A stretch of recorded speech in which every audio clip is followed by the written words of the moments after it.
Good evening, sir. Good evening, everyone. Sir, it is visible now? Yes sir. Okay. ये topic carry करता है कितने marks का? Any idea?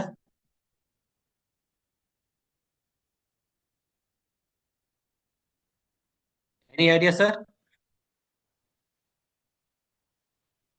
How many marks sir? Sir valuation total 33 points का है, 33 marks का है। Correct.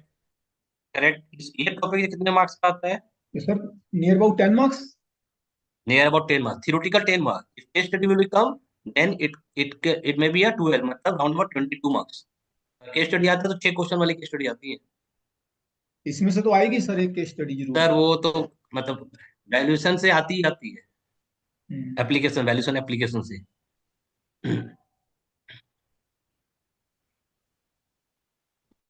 Business valuation, the valuation is a process of determining the fair market of an asset. Equity valuation therefore refer to the process of determining the fair market value of the equities. Equities. तो equity valuation क्या है? Process है determining करना fair market value of the equity share. There are three approaches already we have known very well: income, market, and cost. Business does not operate in vacuum. Business तो operate नहीं हो सकता vacuum में. It is dependent on the internal and external environment. Business environment analysis is a process to identify all external internal elements which can be affected the business organization. Then we have a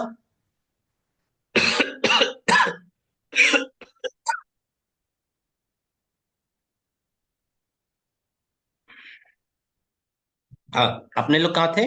अपने थे। We have the different three approaches to value the business. One is the income, second is the market, third one the cost. Business does not operate in vacuum. Business operate नहीं होता vacuum में. It depends on the internal external environment. So already we have discussed earlier. We need the EIC concept. EIC mean in EIC क्या होता है? That is company, industry, and economy. Business environment analysis is a process to identify all the external and internal elements which can affect the organization performance. Business analysis model. In business analysis model are useful tool technique that can be helped to understand the organizational environment. जो understand कर सके organizational environment को और think करे more strategically about your business.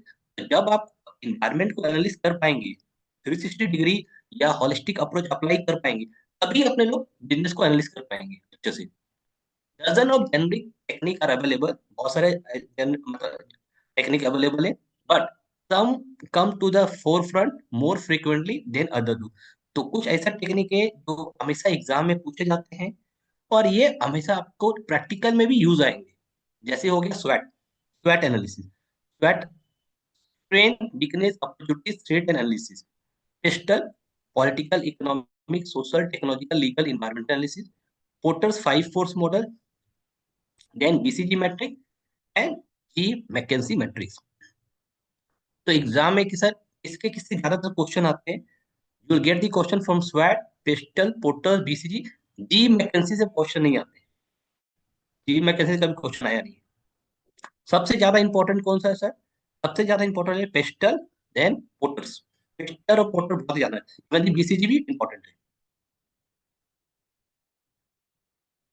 Then porters 5 force model, ये सब आप पहले पढ़ चुके हैं, कहीं पढ़ा था? Porters 5 force model, Harish sir, Nishant sir, कभी पढ़ा था नो सर, पोर्टर्स नहीं फाइव पढ़ा। Force model? सर बहुत साल पहले एमबीए के दौरान पढ़ा था सर। ओके। ओके। तो ये मतलब बहुत ही मतलब कॉमन चीज है, आप अपने इकोनॉमिक्स टाइम भी पढ़ते होगे पेपर ऊपर, उसमें भी आपको मिलता होगा। न्यूज़पेपर में बहुत सारा मॉडल के बारे में दिया रहता है।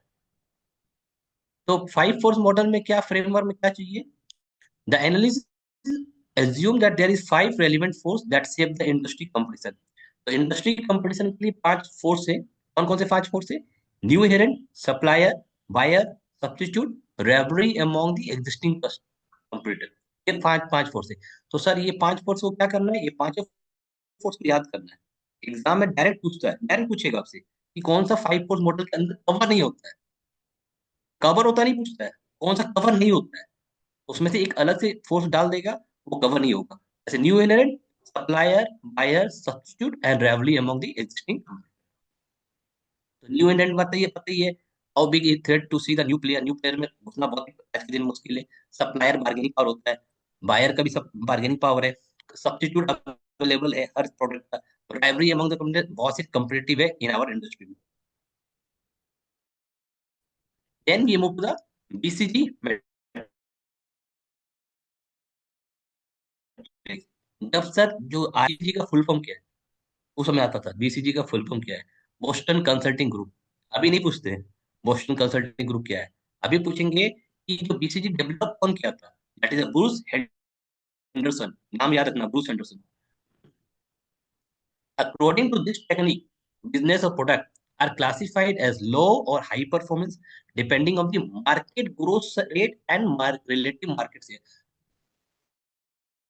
तो बीसीजी मैट्रिक किसके किसके दो फैक्टर पर डिपेंड है, एक मार्केट ग्रोथ के ऊपर, एक मार्केट शेयर के ऊपर, दोनों के ऊपर। दो फैक्टर का नाम याद रखना है, market growth and market share. Market experiencing high growth rate are the one where the total market share available and expanding and there is plenty to everyone to make money. हर बंदा चाहता है कि भैया मार्केट में entry करें और growth हो, plenty money बना ले। मार्केट शेयर रिप्रेजेंट क्या करता है, मार्केट शेयर रिप्रेजेंट करता है परफॉर्मेंस, कि आपका मार्केट में कैसा परफॉर्मेंस है। उसके बाद this is very very important, this slide is very very important. और इस स्लाइड में क्या है, ये स्लाइड में है कि चार कंपोनेंट कौन कौन से हैं बीसीजी मैट्रिक्स के। चार component, that is the question mark, star, dog and cash cow. ये चार कंपोनेंट है। सर ये कैसा क्वेश्चन आ सकता है, अगर दे देता है वो लोग high market share and high market growth, high market share high market growth, तो किसका कंपोनेंट है, स्टार का। High market share and low market growth, cash cow का। Low market share and low market growth, dog का। Low market share and high market growth, question mark. वो ऐसा दे देगा, आपको डिटरमाइन करना है कि कौन से कंपोनेंट का पार्ट है, स्टार का, कैश काउ का, डॉग का और क्वेश्चन मार्क। निशान सर, निशान सर, जी मार्केट ग्रोथ रेट, जो मार्केट ग्रोथ रेट है वो क्या है, हॉरिजॉन्टल है या वर्टिकल है। Sir, vertical. ध्यान में रखना सर, ये बहुत ही कंफ्यूजन हो जाता है बड़े बंदे को। पूछते हैं कि बीसीजी मैट्रिक में वर्टिकल में क्या था, तो मार्केट ग्रोथ। हॉरिजॉन्टल में क्या था, मार्केट मार्केट शेयर। शेयर। ये ध्यान में रखना है कि बहुत ही कंफ्यूजन है, परीक्षा में आते ही आता है।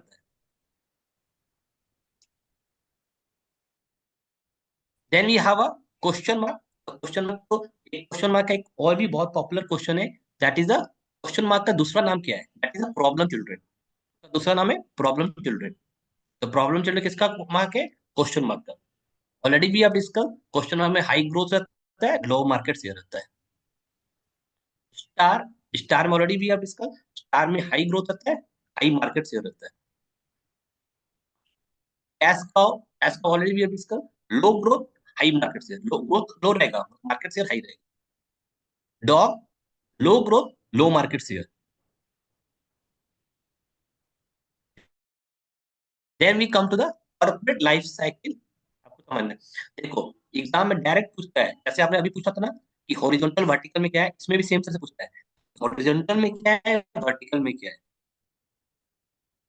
वर्टिकल में क्या है हरीश सर, वर्टिकल में क्या है इसका, कॉर्पोरेट लाइफ साइकिल का cell. Cell.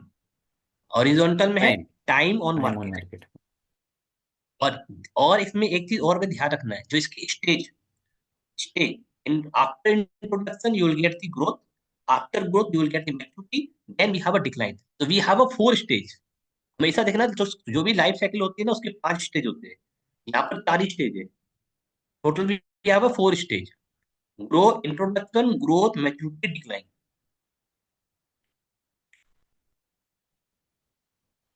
Then BCG matrix. तो बीसीजी में नाम, इसमें भी दो चीज याद रखना है, बीसीजी मैट्रिक में टोटल कितने बॉक्स का मैट्रिक रहता है, कितने बॉक्स का, कितने बॉक्स का रहता है, 9 बॉक्सेस का। देखो इसमें लिखा हुआ है, there is 9 box matrix of BCG mechanism. Total we have a 9 box, number 1। Number 2 आपको ध्यान में रखना है इसके जो कंपोनेंट है, कौन कौन से कंपोनेंट होते हैं। जैसे वन है इन्वेस्टमेंट, इन्वेस्ट। सेकंड है प्रोटेक्ट, प्रोटेस्ट, प्रोटेक्ट। थर्ड है हार्वेस्ट। फोर्थ है डाइवेस्ट। चार कंपोनेंट है, इन्वेस्ट, प्रोटेक्ट, हार्वेस्ट, डाइवेस्ट। देखो यहाँ लिखा हुआ है, invest, protest, protect, harvest and divest. ठीक है। एक क्वेश्चन और भी बनता है इसका, बीसीजी मैट्रिक्स में लास्ट स्टेप कौन सा है। Mary ma'am, which is the last step in BCG matrix. Divest. Divest. This is very important, last step. Then we have a horizontal, vertical में क्या है। Horizontal is business strength and vertical is Market market attractiveness. Very good.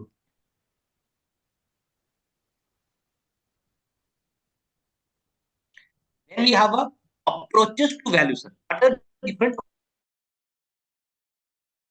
approaches we have?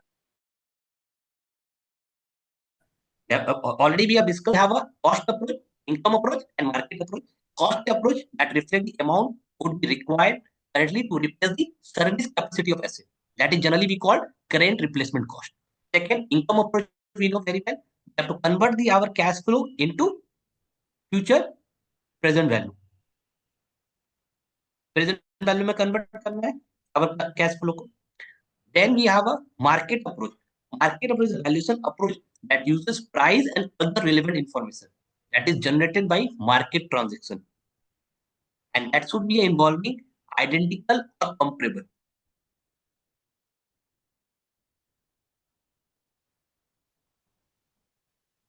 Then we have a approaches to valuation. Valuation के कौन-कौन approaches है? One is the balance sheet approach. Normally we use the net asset. Second, we have a discounted cash flow approach. Third, we have a relative valuation approach. Balance sheet approaches to valuation. One is a horizontal, second is a replacement, third one is a market. पहले हम लोग क्या पढ़ा था, पहले in broader sense में अपने लोग क्या पढ़ा था, ऊपर देखो ब्रॉडर सेंस में लिखा हुआ है, ब्रॉडर सेंस में है balance sheet based approach number one, sir इससे डिस्काउंटेड। इससे ऊपर वाली स्लाइड दिखाएंगे एक बार। योर सर, सर ये approaches to valuation, cost, income and market approach, बस तीनों है। और उसके नीचे वाली, इससे नीचे वाली स्लाइड पर अब ये किसके अंडर आ रहे हैं सर, इनकम अप्रोच के अंडर। इनकम अप्रोच की sir, balance sheet, balance sheet based, discounted और रिलेटिव। ओके। अब इसके अंदर भी है, जैसे अभी देखो नीचे हम लोग पढ़ेंगे तो बैलेंस शीट के अंदर पढ़ रहे हैं। ओके, बैलेंस शीट के अंदर क्या है, हॉरिजॉन्टल, रिप्लेसमेंट एंड मार्केट। आपको नाम याद रखना है किसके अंदर कौन सा है, और कुछ नहीं करना है आपको। मतलब जो क्वेश्चंस आएंगे वो डीसीएफ वाले चलेंगे सर, ज्यादातर क्वेश्चन। ज्यादातर डीसीएफ पे क्या आते हैं सर, एक दो आएगा क्वेश्चन कॉस्ट अप्रोच का, ज्यादातर मार्केट में क्वेश्चन भी नहीं आता है, ज्यादातर क्वेश्चन आते हैं डीसीएफ पे। ओके, क्योंकि सर अपने लोग देखो, ये अपने लोग का क्या है, वैल्यूएशन एप्लीकेशन। ठीक है, हम लोग जो पढ़ रहे हैं वैल्यूएशन एप्लीकेशन पढ़ रहे हैं। अभी प्रैक्टिकल में हम लोग ज्यादातर क्या अप्लाई करते हैं, डीसीएफ अप्लाई करते हैं, तो डीसीएफ, ज्यादा क्वेश्चन तो डीसीएफ के बनेंगे। राइट। ये तो थ्योरी के लिए हमें याद रखना है किसके अंदर क्या थ्योरेटिकल, है। हाँ थ्योरेटिकल में याद रखना है। ज्यादातर जो क्वेश्चन जो फ्रेम होते हैं वो डीसीएफ के ऊपर ही फ्रेम करते हैं। तो सर थ्योरी का पोर्शन जितना, जैसे हमारे पास स्लाइड्स मिलेंगी हमें ये सभी, तो हम्म, खाली यही कर लें, यही सफिशिएंट रहेगा हमारे लिए। नहीं, ये करने के बाद एमसीक्यू प्रैक्टिस करो सर। एमसीक्यू प्रैक्टिस करें, हाँ, ठीक है। जब तक आप एमसीक्यू प्रैक्टिस नहीं करेंगे तो थ्योरेटिकल जितना भी पढ़ लो उतना कम है। उतना कम है। तो तो जब बेस तो ये ना एमसीक्यू। तो सर हमारे मोस्टली एमसीक्यू इससे सोल्व हो जाएंगे, जो स्लाइड में हाँ हमारे पास। हाँ सर, 100% सब, मोस्टली मोस्टली। ओके, और आपको सर, आपको मतलब एग्जाम में आपको 90 नहीं लाना है, आपको लाना है एग्जाम में 60। Right.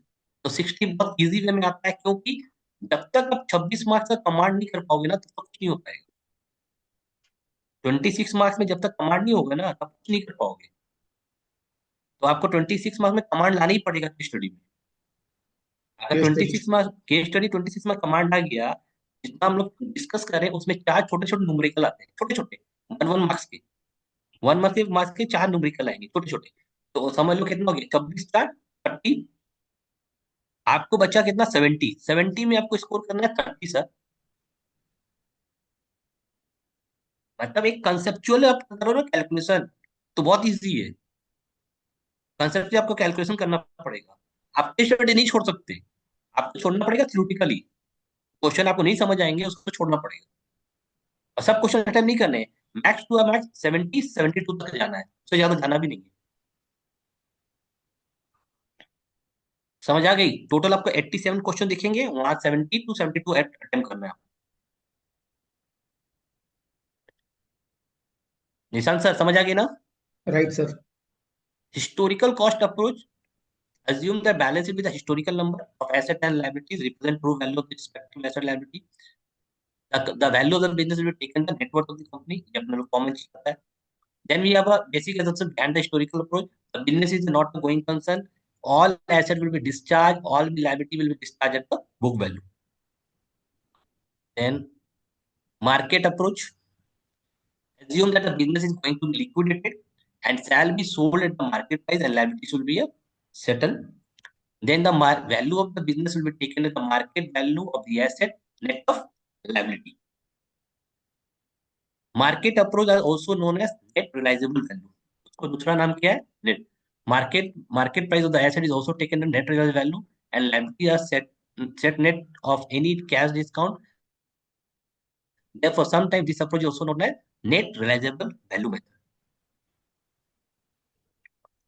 Then we have a basic assumption behind the cost approach. All asset will be realized or liability will be decided at the market value. के बाद जो मैं बता रहा हूँ ना, उसको आप सही से कर लोगे ना, 90% कॉमन आपके कॉमन हो जाएंगे, बहुत सारे कॉमन मिल जाएंगे आपको। Then left out this part, not relevant at all. हाँ, अभी यहाँ से थोड़ा सा नया पिक्चर है। Asset pricing model approach to valuation. We know two model, one is a bond pricing model, other is a equity pricing model. दो model है। बॉन्ड प्राइसिंग मॉडल क्या है? Present value future cash flow bond counted by using YTM. ये अपने लोग कर चुके हैं। सर नो, फर्स्ट क्लास में किए थे ना सर, फर्स्ट क्लास में yes. Day one. Equity pricing, आज हम लोग इक्विटी प्राइसिंग करेंगे। We generally apply discounted cash flow approach to valuation. Opposite before we need, which is important, we know dividend। अपने लोगों को पता है डिविडेंड क्या होता है? yes or no? We know very well dividend, we know profit, we know the cash flow। Cost of equity approaches, we have two approaches। हमने दोनों अप्रोच जानते हैं। yes or no? We know dividend price approach, Gordon model apply किए थे। Gordon model apply किए थे, D1 divided by KE minus G। Recall करो। Even we also use CPM model, RF into beta, RM minus RF। दोनों approach आपको पता ही है। Then we have a dividend approach। Then we have a in equity valuation, we have a dividend discount approach। उसमें तीन तीन stage होते हैं, no growth, constant growth and two stage. ठीक है। डिविडेंड डिस्काउंट मॉडल आपको पता ही है, this thing we have done. D1 1 plus K, तो value of the stock divided by dividend, K is the required return.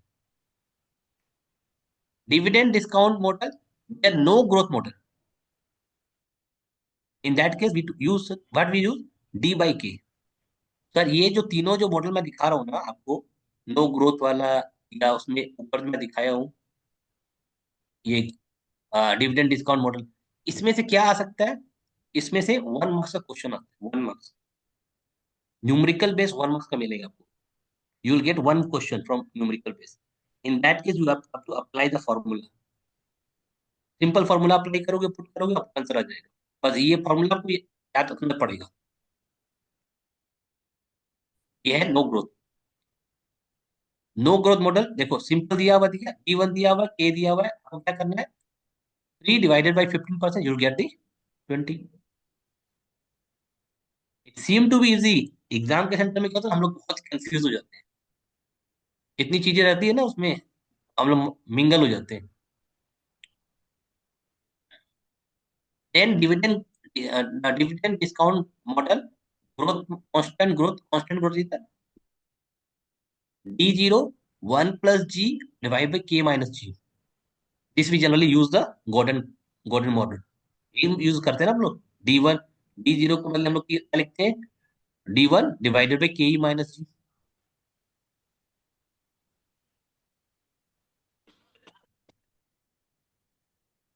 Then we have see how to apply. We know very well.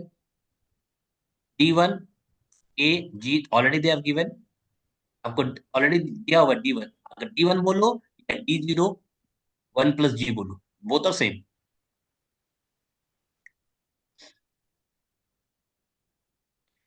Three divided by 15 minus G. Clear? Nishant sir, चीजें clear हो yes रही है?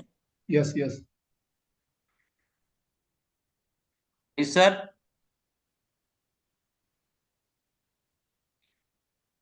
then we come to the two stage model. Two stage model आप question में बहुत rare ही आता है लगभग आता ही नहीं है. आप इग्नोर कर दो इसको. Then we come to the WACC. तो WACC very well known, very well. अपने लोग को पता चल गया WACC कैसे कैलकुलेट करना है. Yesterday we have done, day before yesterday we have done. हम लोग WACC अच्छे से कैलकुलेट कर लिए. बस ये भी अपने लोग को पता चल गया है. One thing remember, when in exam they will give to calculate free cash flow for equity. Free cash flow for equity. In that case, the discounting rate be a KE, not the WACC. When they raise the question FCFE, in that case, discounting rate should be a KE. WACC नहीं हो पाएगा. तो हम लोग बात करें equity की, firm की बात नहीं कर रहे. जब हम लोग फर्म की बात करेंगे तो डिस्काउंटिंग रेट क्या होगा? WACC. हम लोग क्वेश्चन करेंगे, ठीक है? बस ध्यान में रखना है ये चीज. बहुत कैंडिडेट बहुत जल्दी मिस्टेक करते हैं. सपोज आपका क्वेश्चन पूरा इंफॉर्मेशन दिया हुआ है दोनों मिक्स करके, WACC भी और FCFE दोनों मिक्स करके दे दिया क्वेश्चन. अगर क्वेश्चन में कोई भी एक क्वेश्चन में आपको दे दिया है कैलकुलेटेड WACC, तो आपको माथा में क्लिक करना चाहिए ये क्वेश्चन FCFF का है rather than FCFE. You will get the 5 question. Suppose you are getting the 5 question. Out of 1 question, they generally they required calculate the WACC. उन्होंने बोला कि क्या WACC कैलकुलेट करो, तो उस समय आपको क्लिक कर देना चाहिए कि भैया ये क्वेश्चन FCFF का है, FCFE का नहीं है. क्योंकि WACC किस लिए निकालेंगे? WACC तो उसी को निकालेंगे डिस्काउंटिंग करने के लिए, FCFF को. फ्री कैश फ्लो फॉर्म को डिस्काउंटिंग करेंगे ना. ईशान सर समझ आ रही सर? ईशान सर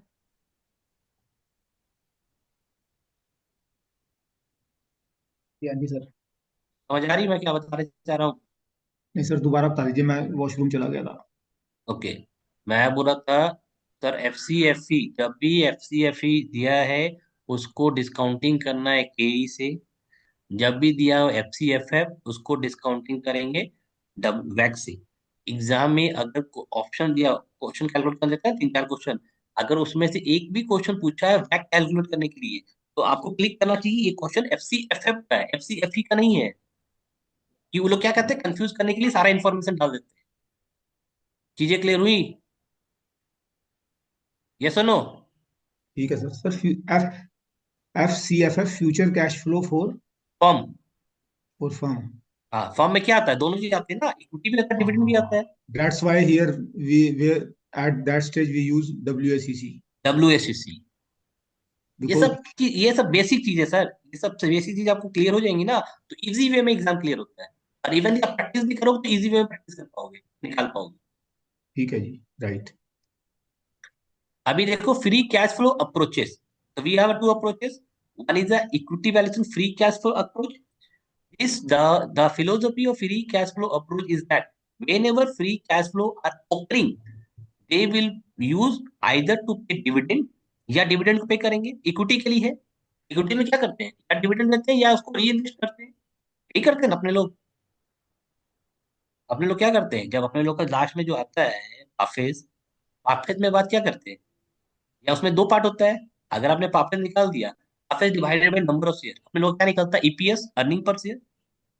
अब अर्निंग पर शेयर निकल गया तो उसका दो पार्ट होता है, एक डिविडेंड देते हैं, एक रिटेन अर्निंग करते हैं। वही करते हैं ना, कुछ अलग तो नहीं करते हैं। तो वही लिखा हुआ इसमें देखो, occurring will either use to pay dividend, अब डिविडेंड दे दो, या उसको री इन्वेस्ट कर दो बिजनेस में। इससे क्या होगा, कैपिटल एप्रिसिएशन होगा। In case of equity valuation, free cash flow are measured from the equity point of view. तो आप लोग इक्विटी वैल्यूएशन करेंगे तो आप लोग फ्री कैश फ्लो किसके द्वारा लेंगे, जो इक्विटी पॉइंट ऑफ व्यू से, इक्विटी पॉइंट ऑफ व्यू से, फर्म के पॉइंट ऑफ व्यू से नहीं। Free cash flow to the equity, that is FCFE. In this method, value of equity directly calculated by capitalizing free cash flow occurring to the equity. Free cash flow to equity is cash flow to a firm in excess of that required to fund all projects that have positive and negative present value when discounted at the relevant cost of capital, and distributing cash flow as among debt holder and preference shareholder. That is to say, the cash flow after debt payment and reinvested needs are called free cash flow. तभी इसको free cash flow का नाम पड़ा। क्यों कि हम लोग सारा डिविडेंड पेमेंट कर देते हैं, डेब्ट भी सारा पेमेंट कर देते हैं, जितने भी मतलब पेमेंट करने के बाद जो लास्ट में बचता है, free profit available for equity shareholder, इसी का दूसरा नाम है free cash flow. Free cash flow for equity shareholder. Clear? Then this is amount available for distributing among equity holder or as dividend and or buyback of share. This free cash flow to equity will be discounted at cost of equity to get the valuation. अभी आ जाओ free cash flow of the firm. हम लोग equity समझ गए, अब firm समझना है। Value of the firm is calculated, कैसे कैलकुलेट होता है? Value of the firm is calculated by capitalizing free cash flow occurring to a firm by the cost of capital and then deduct the cost of debt and then preference here to obtain the cost of equity. सारा कुछ हटा देना है, firm का निकालना है। Free cash flow of the firm is अभी firm का निकालेंगे तो क्या हो जाएगा, जितना हम लोग इक्विटी का है, इक्विटी के साथ मर्ज कर देंगे interest, interest on the debt, हम लोग का फर्म निकल जाएगा ना इजली वे में। यस और नो? यस और no? Yes sir. So free cash flow to a firm is a cash flow is excess that required to fund all projects that have positive net present value when discounted the relevant cost of capital. This is the amount available for distribution among the all provider of fund. Free cash flow to the firm mean क्या, इसका मतलब क्या है? Cash available for distribution among the supplier of the fund. Free cash flow to a firm will be a net cash flow from operating activities plus net cash flow for investing activities. अपने लोग cash flow में पढ़े थे ना, निकाल करो cash flow. Cash flow में तीन पार्ट रहता है, एक ऑपरेटिंग, एक इन्वेस्टिंग, एक फाइनेंसिंग, Yes. रहता है ना। रिकॉल करो सर कैश फ्लो स्टेटमेंट। मैं पहले बताया कि अकाउंटिंग फिनेंस से पूरा अलग है। फिर in accounting we generally prepare trading account, profit and loss account, balance sheet, notes to account. But in finance we generally prepare income statement, cash flow statement and balance sheet. Income statement, जो income statement का आपका जो part है वो कहाँ जाता है, it generally go to the cash flow. Cash flow का जो क्लोजिंग बैलेंस है वो कहाँ जाता है, बैलेंस शीट का पार्ट बनता है ना। इंटरलिंक है या नहीं सब में? चीजें क्लियर हो रही है? निशांत सर समझ आ रहा है sir? Yes sir, yes sir. वो रिलेट कर पा रही हो ना? सर ये जो free cash flow to a firm is hmm, nothing but earning before interest, depreciation and tax. Correct, correct.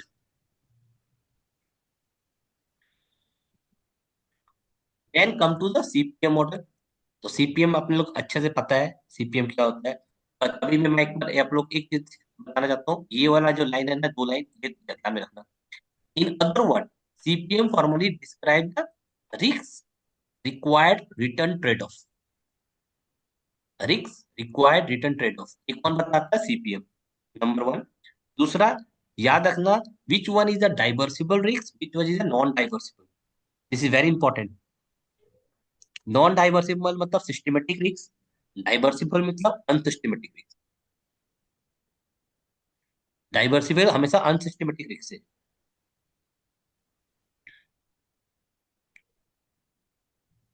ये तो आपका फॉर्मूला अच्छा से पता है सीपीएम का, K equal to R M R F plus beta R M minus R F. ये सुनो। Then modified CPM.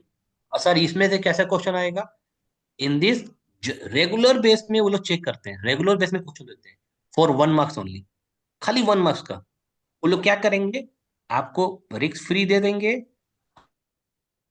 आपको बीटा भी दे देंगे, आपको इक्विटी रिस्क प्रीमियम दे देंगे, रीसाइज मतलब रिस्क रिस्क साइज प्रीमियम दे देंगे, even they will also give risk premium for unsystematic risk. Simple आपको फॉर्मूला याद रखना है और वैल्यू को पुट करना है, कुछ नहीं करना है इसमें, खाली इस फॉर्मूला याद रखना है, वैल्यू को पुट करना है।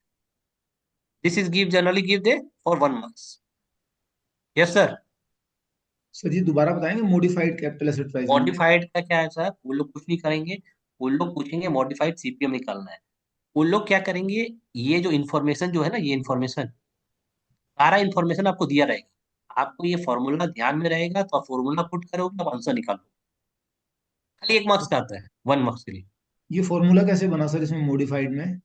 सर ये तो मतलब पूरा आपको सीपीएम, पहले सीपीएम समझना पड़ेगा, उसको स्ट्रेट मार्केट लाइन समझना पड़ेगा, उसके बाद ये समझ आएगा। बहुत ही लंबा है, उसमें आप अभी अभी आपको ये फॉर्मूला समझने का आपको जरूरत नहीं है सर अभी, क्योंकि अभी आप relevant relevant for exam purpose, कि आप एग्जाम से फिर डाइवर्ट हो जाओगे। कुछ चीज ऐसी होती है जो समझने के लिए बहुत ही डीपली जाना पड़ता है। ठीक है जी। ये रिस्क साइज प्रीमियम क्या हुआ सर? कौन सा सर? आपका मतलब रिस्क मतलब प्रीमियम का साइज कितना है? रिस्क साइज प्रीमियम और risk risk size premium, premium? Risk premium अलग है, रिस्क साइज प्रीमियम अलग है। देखो अभी देखो इसमें से क्या है, इसमें से कुछ नहीं है, नथिंग एल्स। हाँ अभी देखो, एग्जाम में सारे इंफॉर्मेशन दिए रहेंगे, सारे relative valuation approach to valuation, सारे इंफॉर्मेशन दिए रहेंगे। आपको क्या करना है, उस इंफॉर्मेशन को इनकम स्टेटमेंट में कन्वर्ट करना है। आपको तो पता है इनकम स्टेटमेंट में कैसे कन्वर्ट किया जाता है, पता है नहीं पता है? कल आपको दिखाया था ना इनकम स्टेटमेंट कैसे कन्वर्ट किया जाता है। Yes. EBIT minus interest, then we get the PAT, PAT minus tax, then we get the uh, profit available before the dividend shareholder। तो उस तरह से आपको इनकम स्टेटमेंट कन्वर्ट करना है। ये पूछेगा कौन कौन सा मल्टीपल है, we have a P multiple, earning yield, we have a market value to book value, that is PB multiple, we have a price to sale, that is PS multiple, price to EBITDA, P EBITDA। तो आपको खाली देखो, अभी जब तक आप वो income statement नहीं बना पाओगे ना, तो ये वाला जो क्वेश्चन है ना वो सॉल्व नहीं कर पाओगे कभी भी, क्योंकि इनकम स्टेटमेंट बनाना एकदम 100% कंपलसरी है। Clear? So 1 minute. Yes ma'am, sorry.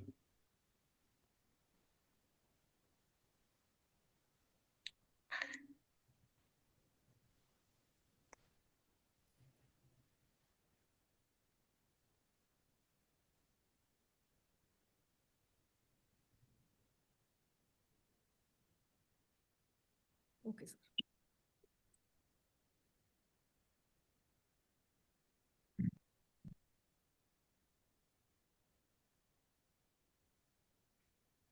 अरे इतना तो 50 आवर ट्रेनिंग करते तब भी उतना नहीं सीख पाते जितना आप 16 आवर के ट्रेनिंग में सीख ले रहे हो। That is very good, thanks to Bansal sir. Definitely sir.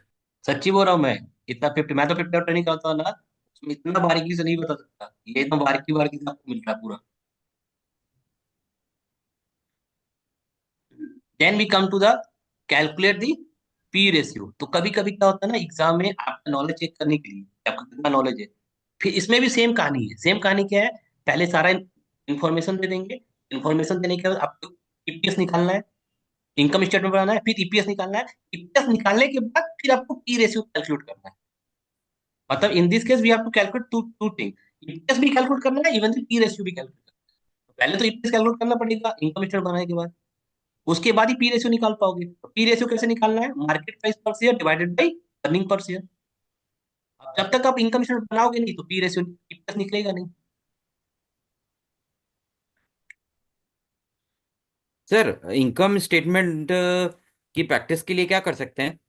Sir कुछ नहीं सर, आपको जनरल एक फॉर्मेट है, तो फॉर्मेट को ध्यान में रखना है। अगर बोलोगे मैं अभी केस स्टडी करने से पहले आपको दिखा दूंगा, ठीक है सर, ठीक ये है। जो फॉर्मेट है वो ध्यान में रखना, फॉर्मेट को कुछ नहीं करना है। तो ओके जब ओके अधिकतर क्वेश्चन में इनकम स्टेटमेंट की जरूरत पड़ेगा ही पड़ेगा। Okay okay okay. कल भी तो सर आपने निकाला था ना बैक कैलकुलेशन करके, हाँ इबिडा निकाला था, इबिडा वो तो हाँ। इनकम स्टेटमेंट है ना। जी जी। Thing relevant, nothing relevant.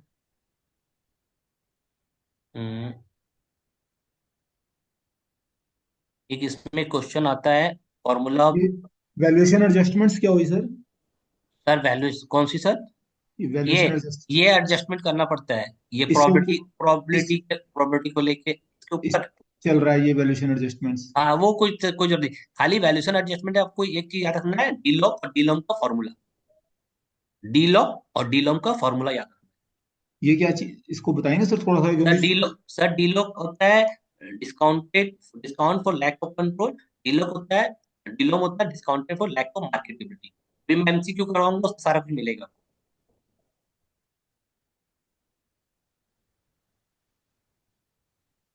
इलॉक के अलावा नेक्स्ट? डीलॉप और या डीलॉम, डीलॉम डीलॉक एक क्वेश्चन मिलेगा आपको फॉर्मूला में। और या डीलॉम, डीलॉम का मतलब सर? डीलॉम मतलब discounting lack of marketability. Marketability, okay. दोनों में एक क्वेश्चन देते हैं वो लोग, फॉर्मूला एक फॉर्मूला चेक करेंगे वो generally. they have mentioned specifically in syllabus valuation adjustments in relation to discount sir and जरूरी जरूरी थोड़ी है जो सिलेबस में दिया सारा आता है। नहीं नहीं आप वो तो बात ठीक है, बस ठीक है बात आपकी। वो नहीं आता ना, ऐसे तो सिलेबस आपका मतलब ऐसा बहुत कुछ दिया हुआ है जो मतलब इरेलीवेंट है, जो आते ही नहीं कभी। आप सिलेबस के पीछे मत जाए सर, निशांत सर। आप ठीक खाली है जो सर। मैं स्पेसिफिक बता रहा हूँ उसको पढ़ो, और साथ में आप एमसीक्यू सॉल्व करो, देखना आपको समझ आ जाएगा कि आपने लोग पढ़ा है। जो एमसीक्यू बुक है उसमें भी ऐसा नहीं है कि सारा कुछ मतलब आता है, उसमें भी आपको अच्छे से पढ़ना है। सर एक लोडा की बुक आती है ना एमसीक्यू की, हाँ वो तो आपको दिया होगा ना। तो उसमें तो बहुत हाई फाई एमसीक्यू है सर, अगर देखें ना उसमें तो बड़े। वाईफाई नहीं आते है ना, सारा कुछ नहीं आता है ना, कुछ चीज ठीक आता है है, कुछ चीज नहीं भी आता है। ना बस थोड़ा कॉन्फिडेंस लूज हो जाता है ना सर, अगर मान लो लोडा की बुक पढ़ी और उसके एमसीक्यू सोल्व नहीं हुए, तो हाँ कॉन्फिडेंस लूज हो जाता है कि हमारी तैयारी भी प्रॉपर है या नहीं है। सर जरूरी तो इसके लिए फिर आपको क्या करना है, इसके लिए मैं बताता हूँ आपको क्या करना है। आप लोटा के एमसीक्यू पूरा बुक मार्क कर लो, उसके राइट। बाद पढ़ो। खुद से मत करो, खुद से करोगे तो आपको लगेगा कि कॉन्फिडेंट लेवल हो गया, उससे मत करो ही मत, कॉन्फिडेंट क्यों लूज करना है। ठीक है तब जी, राइट। जो भी ये सब जो एग्जाम होते हैं ना, जो आपने बताया है ये सारे कॉन्फिडेंट वाले एग्जाम है। राइट। जो आपने अभी बताया ना कॉन्फिडेंट लूज होता है, ये सारे कॉन्फिडेंट वाले एग्जाम है सर। अगर कॉन्फिडेंट लूज हो गया तो पास करना बड़ा मुश्किल है। राइट। देखिए, बिना अगर आप थ्योरी को कंसंट्रेट करें, अगर आप एमसीक्यूज करेंगे या केस स्टडीज करेंगे तो आपका कॉन्फिडेंस लूज होगा ही होगा। कभी भी डेस्टिनी से फास्ट मत चलिए। जितना आपको यहाँ पर, इसीलिए आपको 2-2 घंटे की हमने ये अलग से एक इनिशिएटिव लिया है। किसी भी आरवीओ में ये इनिशिएटिव नहीं लिया जाता। आपको 8 घंटे का सिलेबस 5 घंटे में पढ़ाकर रफू चक्कर हो जाते हैं, अपना आइडेंटिटी बताकर, अपना इंट्रोडक्शन बताकर, अपने डिग्रियां बताकर, आपसे इंट्रोडक्शन लेकर 2-2 ढाई घंटे तो 5 घंटे में से उसी में निकल जाते हैं। ये तो ठीक है। तो ये इसीलिए आपको 2-2 घंटे का करा रहे हैं। आप 2 घंटे करिए और उसको 22 घंटे प्रैक्टिस करिए। उतना ही कोई करिए, बस सिर्फ उतना। बाकी भूल जाइए, सिलेबस को भूल जाइए। सिलेबस का उतना पार्ट पढ़िए जितना आपको यहाँ पर पढ़ाया जाता है। अब देखिए, 33 मार्क्स का आपको 3 दिन में कराया गया है, 3 दिन में।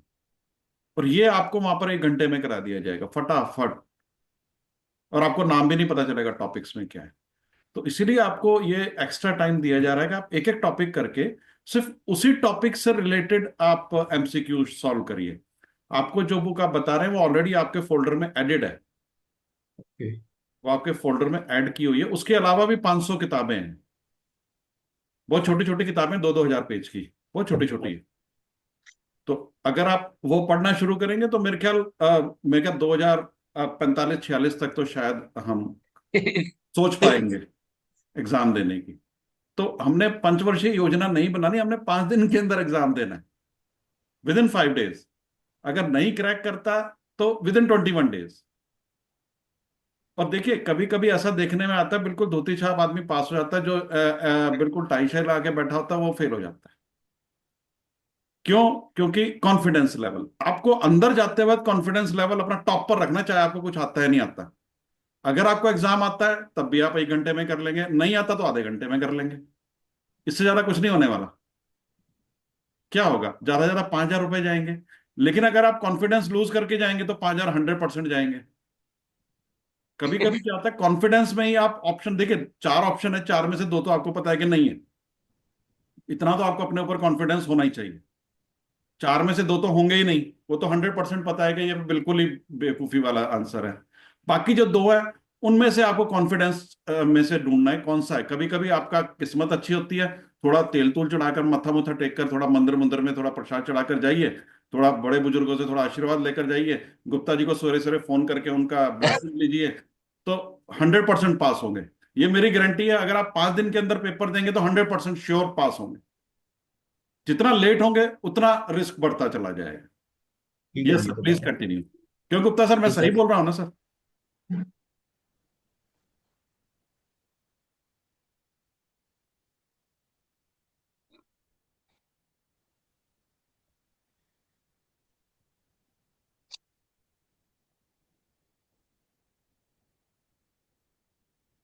Mary ma'am, please read question number 6.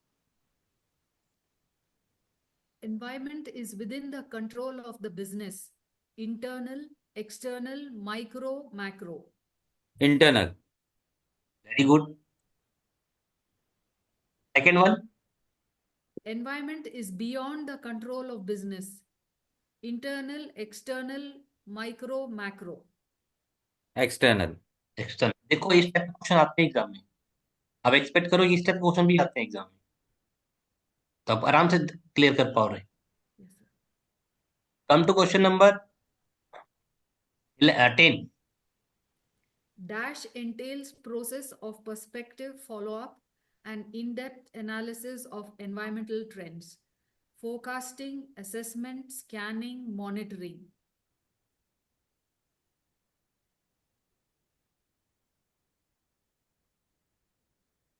Catch, please pick up the catchword. Catchword is a follow up.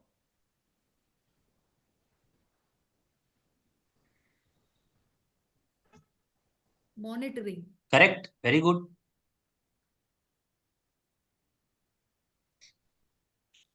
Question number 15 is a very important for exam. Very important.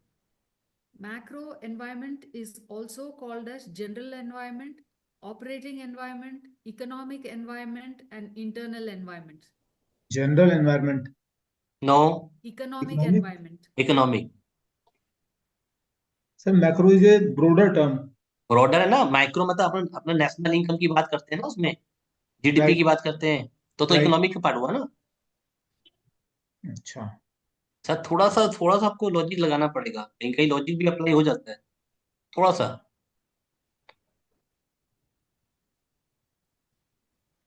मैंने तो लॉजिक ये लगाया था सर, मैक्रो मींस बिग और hmm. Big means general environment means in which we are covering all type of the environments. नहीं, वैसा वो गलत है। Come okay. To question number ma'am, come to question number 21. Which of the strategic tool is most commonly used for analyzing the macro environment? SWOT analysis, pestle analysis, factor analysis, all of the above. Macro. PESTEL analysis. Esther, very good sir. Yes, क्योंकि sir. Short very short analysis तो internally हुआ सर। वाह, very good, very good. देखो ये सब logic लगाओगे तो तुरंत क्लियर हो जाएगा आपका। Yes, sir. बिल्कुल।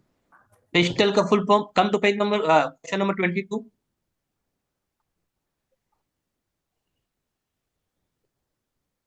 You are not audible, ma'am. PESTEL stands for public, economic, social, and technological, legal, environmental factors, political, environmental, social, and transferable legal, economic factors, political, economic, science and technology, legal, environmental factors, political, economic, social, and technological, legal, environmental factors. It is D, sir. Correct. Very good. See, it seemed to be confident na yourself. Yes. Harish sir, thank you, ma'am. Harish sir, Yes, come to sir. question number 28.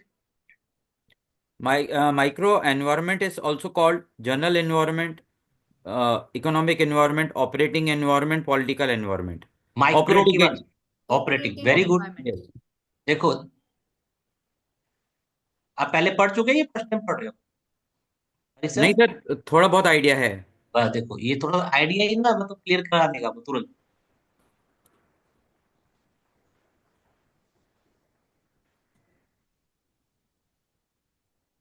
Come to question number 39. Micro environment is also known as general environment, economic environment, socio environment, or macro environment. Sir, general environment. General environment. No, it is economic environment. Again, both micro and macro. Uh, Okay, okay, sir. Yeah, got it. both will be economic Yes, yes, because both belongs to economics, yes. correct. macroeconomics or microeconomics. Microeconomics. Come to question number 43, sir. Dash is the statement which drives the role that an organization plays in a society. Goals, objective, mission, success.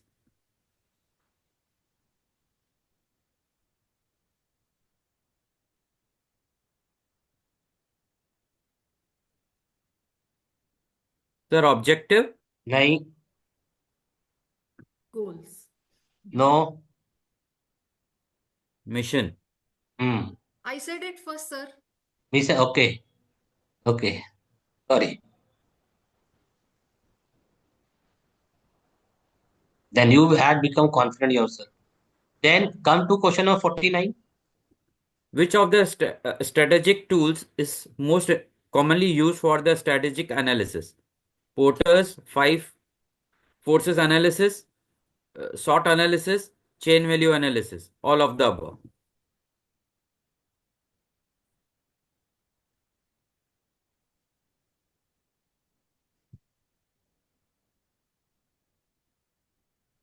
All of the above, sir. Correct. Correct, sir. 41. Sorry, 51. Michael's Porter's five forces model includes new entrants, buyers, suppliers. D, All of all the of the above. above. Sir, answer Correct. D, all of the above. Question number 55. PEST stands for Public, Economic, Social and Technological Factor, Political, Environmental, Social and Technological Factor, Political, Economical, Science and Technological Factors, Political, Economic, Social and Technological Factors.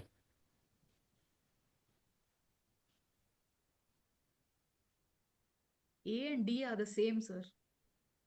No, no, both no. It's both are D, different. D. Both are different. D is the answer. Correct. Very good, man. Yes, sir. Very good. See, level of confidence. Thank you, Harish sir. Thank you, sir. Nishant sir, जी अभी आपको कितना समझ आया है? Sir, ये वाले question भी शेयर मिलेंगे ना प्रैक्टिस के लिए फिर? ये आपको शेयर किए होंगे ना, सर शेयर किए होंगे आपको। ठीक है सर, देख लेंगे सर। थैंक हाँ, यू। खुद शेयर किए होंगे। Question number 74। ऑलरेडी आपको फर्स्ट डे शेयर किया, ऐसा पूरी बुक है। mechanism of delivery of action into result, delivery of action,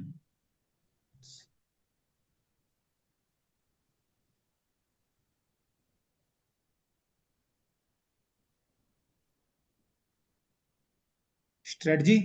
नहीं, Production एक्शन को कन्वर्ट करना। Which one ma'am? production levels. No, value chain. Oh, okay. Come to question number 78, low very cost, important. Low cost, differentiation and focus are examples of financial strategies, business strategies, operating strategies, corporate strategies. Sir low cost operating होना strategies. नहीं sir, अब सब question नहीं समझ पा रहे हो। Low cost होना चाहिए, डिफरेंशिएट होना चाहिए, फोकस होना चाहिए। लो कॉस्ट मतलब दाम कम होना चाहिए, डिफरेंट मतलब कुछ अलग, और फोकस होना चाहिए कस्टमर में। तो कहां पर आएगा कस्टमर की बात? Business कहां? strategy. Business strategy, business.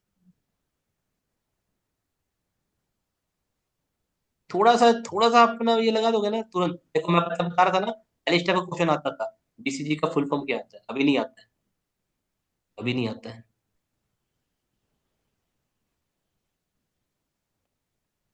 This is very nominal thing. ये मर्जर का पार्ट है, उसको कभी नहीं आता है।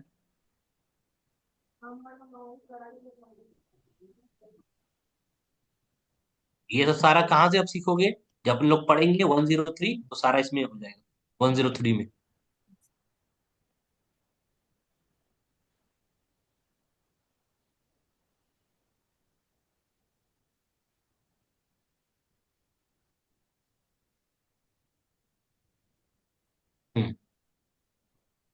कम to question number 159। Sir What is 150। the meaning of forecasting? A random target set as per the current performances. A scientific guesswork based upon serious study. Guessing the future outcome as per whims and fancies of the forecasting. None of the above. B. Scientific guesswork correct, based very upon good, very serious very study. Good. आपको ये सब question आप solve कर पा रहे हो, it is very easy for people. Question number 160 sir. Which of the following is not a factor affecting method of selection of forecasting technique? The relevance and availability of historical data, the availability of current data, the degree of accuracy desirable, the value of the forecast to the company. I think it's the degree of accuracy no, desirable. No, The please read the value, question. the, not a factor. Oh, not a factor. Sir आप the भी गलत पढ़ रहे हो, निशान sir आप भी गलत पढ़ रहे हो। आप क्वेश्चन को पढ़ो, नॉट अ फैक्टर बता रहा है। not a factor affecting method of selection of forecasting technique. Degree of accuracy desirable. No sir, आप छोटा सा समझ नहीं पा रहे हो। कभी भी फोरकास्टिंग करोगे तो करंट डाटा का क्या यूज होता है? यूज होता है क्या करंट डाटा का? नहीं। Right sir, right right. तो सारे आंसर उसी में दिया हुआ देखो, आंसर वहीं पर अवेलेबल है आपके पास ही। पर दिक्कत क्या है? Multiple time you have to read the question. जब मल्टीपल फोरकास्टिंग टाइम। करेंगे तो करंट डाटा का तो बेस बनाएंगे ना, वहीं से आगे फोरकास्टिंग करेंगे फिर। नहीं सर, अपने लोग जब भी फोरकास्टिंग करते हैं तो करंट डाटा का एबिलिटी क्यों लेंगे? हम लोग जब लेते हैं तो हिस्टोरिकल डाटा का, या डिग्री ऑफ एक्यूरेसी का, या फोरकास्ट वैल्यू करते हैं। करंट डाटा का यूज नहीं पड़ता ना उसमें।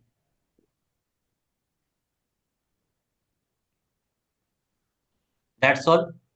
इतना ही आपको नॉलेज होने से सफिशियंट है। Shall you require the break or we can start the study? Sir start the case study. दिख रहा है? Yes, sir. Mr. Ram, a research analyst, has hired to value Lakshman Limited, currently company that is currently experiencing rapid growth in valuing the similar firm. He is convinced that a value for the equity of Lakshman Limited can be reliably obtained through the use of three-stage free cash flow to equity, that is FCFE model, with decline growth in the second stage। Second stage में क्या हो रहा है? Decline growth हो रहा है। Based on up to date financial statement, he has determined that the current FCFP per share कितना है, 1 rupees. He has prepared a forecast of expected growth. Stage 1, 8% for year 1 through year 3. Stage 2, 7% in year 4. 6.5 for year 5. 6% for year 6. Stage 3, 4% in year 7 and thereafter. Moreover, Ram has determined that the company has a beta. Company का beta कितना दिया है, 1.6. Current risk free rate दिया हुआ है 3%. Equity risk premium दिया हुआ है 5%. Other financial information, outstanding share 100 lakh share, tax rate 40%, interest expenses sorry 30 lakh. आपको क्या करना है, required rate of return is closest to, कितना आएगा रिक्वायर्ड रेट ऑफ रिटर्न, वो आपको निकालना है. टर्मिनल वैल्यू निकालना है in the 6 year. Terminal value मतलब क्या हो गया, स्क्रैप वैल्यू, कंपनी का स्क्रैप वैल्यू. जब कंपनी का जब स्क्रैप वैल्यू निकालेंगे, स्क्रैप वैल्यू कब निकलता है, at the end of the year. तो डिस्काउंटिंग को किसका लगना चाहिए, डिस्काउंटिंग फैक्टर उसी ईयर का लगना चाहिए. सुनो आइए ना, कंपनी का जो स्क्रैप वैल्यू बेचते हैं कब करते हैं, and end of the year. तो डिस्काउंटिंग फैक्टर किसका लगना चाहिए, उसी ईयर का. Per share value Ram should be assigned to Lakshman to closest to, and the free cash flow to the firm FCF is closest to. आपके पास समय है 8:02. देखिए, read the 3 minute for reading the question and I am giving the 10 minute to solve. मतलब 13 minute आपके पास है, 13 minute. 13 minute पूरा complete कर देना है. 3 minute reading the question, 10 minute, क्योंकि इससे ज्यादा आप लोग लोगे तो दिक्कत है.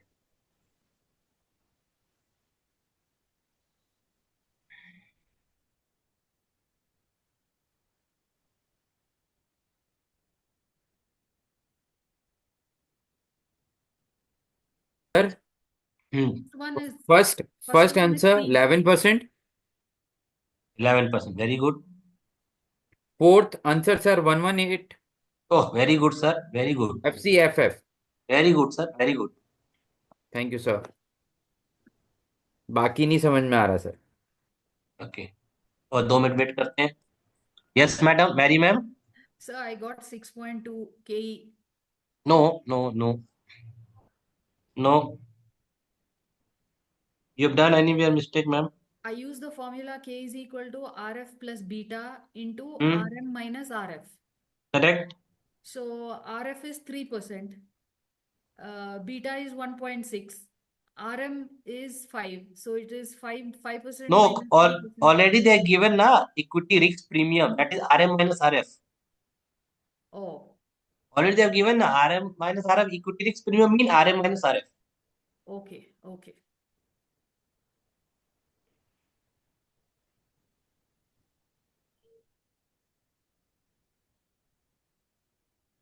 टाइम लैप्स हो चुका है.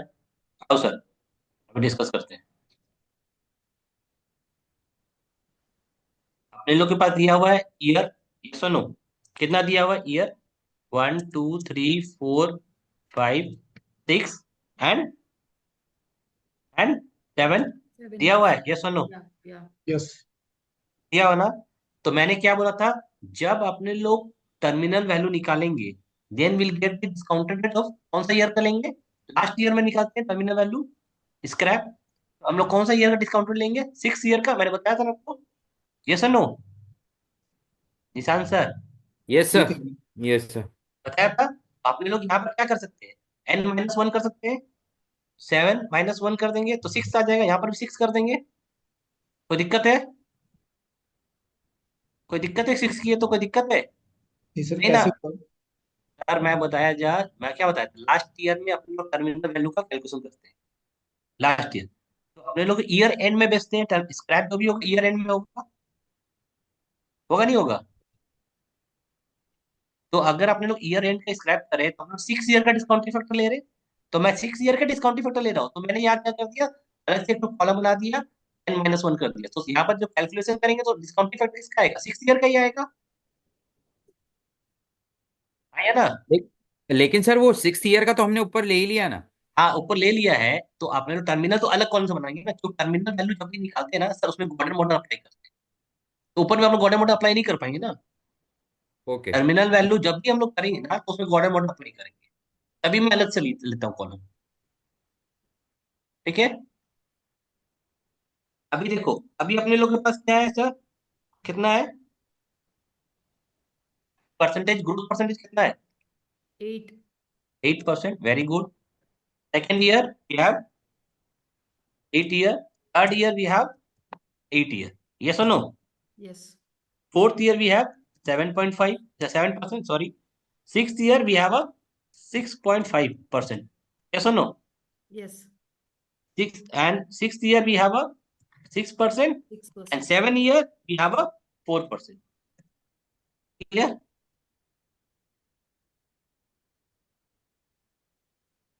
Clear sir? Yes, sir. Sir ये n-1 और दोबारा 6 क्यों बनाया इसका ईयर का हमने? सर अब मैं बोल रहा था, जब टर्मिनल वैल्यू, अपने टर्मिनल वैल्यू मतलब स्क्रैप, बिजनेस को बंद करेंगे, बिजनेस को सब सेल ऑफ करेंगे, तो स्क्रैप क्या करेंगे? हम लोग सोच रहे हैं कि भैया बिजनेस हमें लोग तक 7 साल तक चलेगा, उसके बाद नहीं चलेगा, 7 साल तक चलेगा। तो अगर हम लोग, मैं उसमें 7 साल चलेगा, तो 6th ईयर एंड में हम लोग बेचना पड़ेगा ना, बेचना पड़ेगा नहीं पड़ेगा? पूरा स्टेज 1 में देखो, स्टेज 1 में क्या लिखा हुआ है, 8% through year 3, 7% year 4, 6.5 year 5, 6% year 6। Then third stage में क्या लिखा हुआ है, 7 year thereafter, thereafter कोई लिमिट थोड़ी, इन्फिनाइट है। तो अपने लोग जब भी स्क्रैप बेचेंगे, तो जब भी स्क्रैप बेचते हैं तो 6th ईयर में एंड में बेच देते हैं, तभी उसको लिखते हैं n-1। चीजें क्लियर हुई Yes, sir. Nishant sir?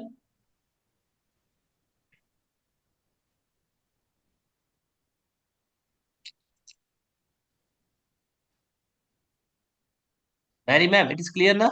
Yes, sir. Okay, then already we have a, already in question we have, they have given current FCFE per share how much? 1 rupee. 1 rupee. Then we have to adjust with the growth factor, 100 lakh. 1 into 1.08,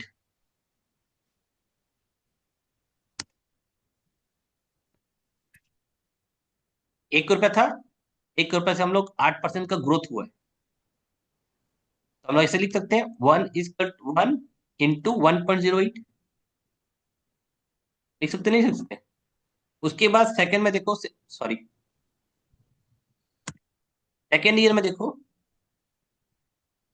base year into 1.08,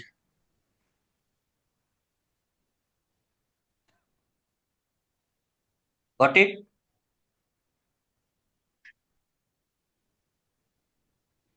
then third year, Sir, can you please go to that cell?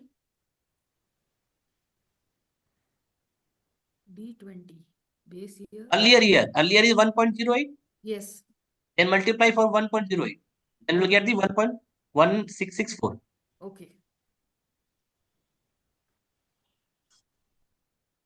Then we have a base year, we have a second year, then again we have to multiply 1.08,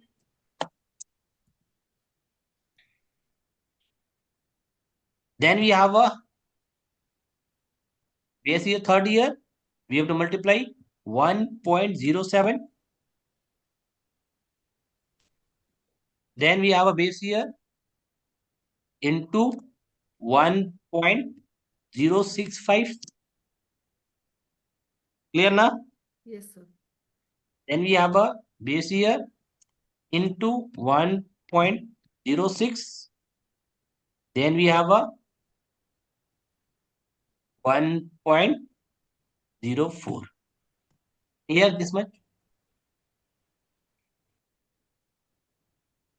Yes or no?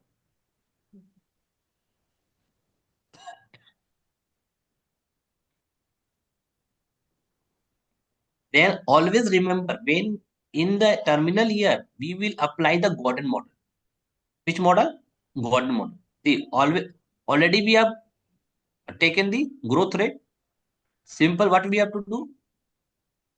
Simple, what we have to do? We have to calculate the KE minus G. Yes or no? This is the sum of the FCFE. Then in FCFE, what we have to do? Already we have discussed in FCFE. In FCFE, what you have to do? KE. Cash flow divided by KE minus growth. G. Similar way, in FCFF, what we have to do? Cash flow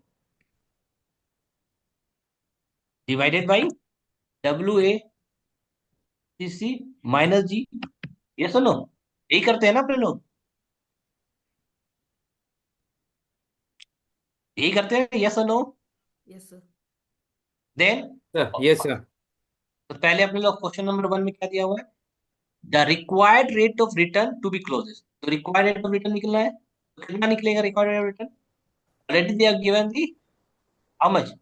risk free 3 plus beta, how much they have given? 1.6 into 5. 1.6 into 5. How much? 11. 11. तो 11 आ गया सबका. निशान sir आपका भी आ गया था 11. Right. उसके बाद टर्मिनल वैल्यू पूछा है. तो देखो अभी terminal value end of the year निकलता है. टर्मिनल वैल्यू में क्या बोला कि गोल्डन मॉडल अप्लाई होगा. तो ऑलरेडी हम लोग ग्रोथ अप्लाई कर चुके हैं. 11 अपने लोग का क्या है? K minus G. And how much? K 11, G is a 4. Difference is a 7%. K कितना निकला है? 11 निकला ना. ग्रोथ कितना दिया हुआ है? 4%. दोनों को माइनस करने से कितना निकलेगा? 7% निकलेगा ना. 7%. This is our terminal value.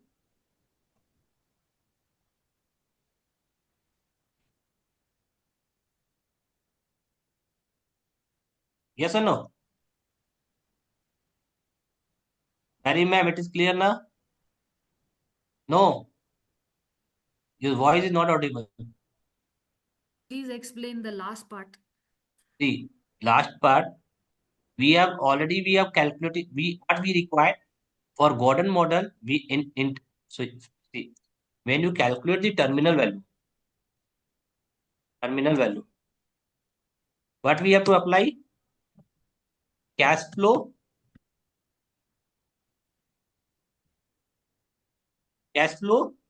into 1 plus G, that is a growth rate, Okay. divided by KE minus G. Okay. If it is a FCFE. Okay. If it is a FCFF, then what we have to do? Terminal value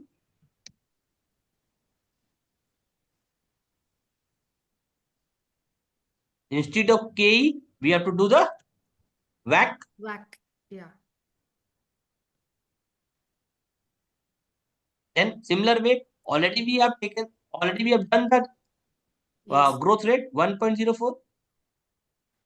Already have done the growth rate 1.04. Yes. Then difference, what is difference? Already we have a KE 11%, Yes.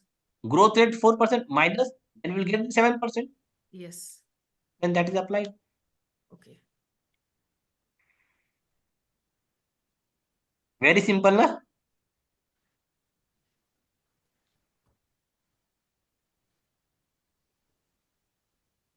Sir ये जो 6L जो है आपका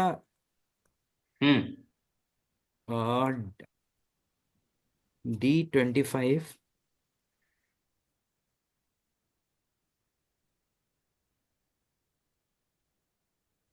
right. Clear?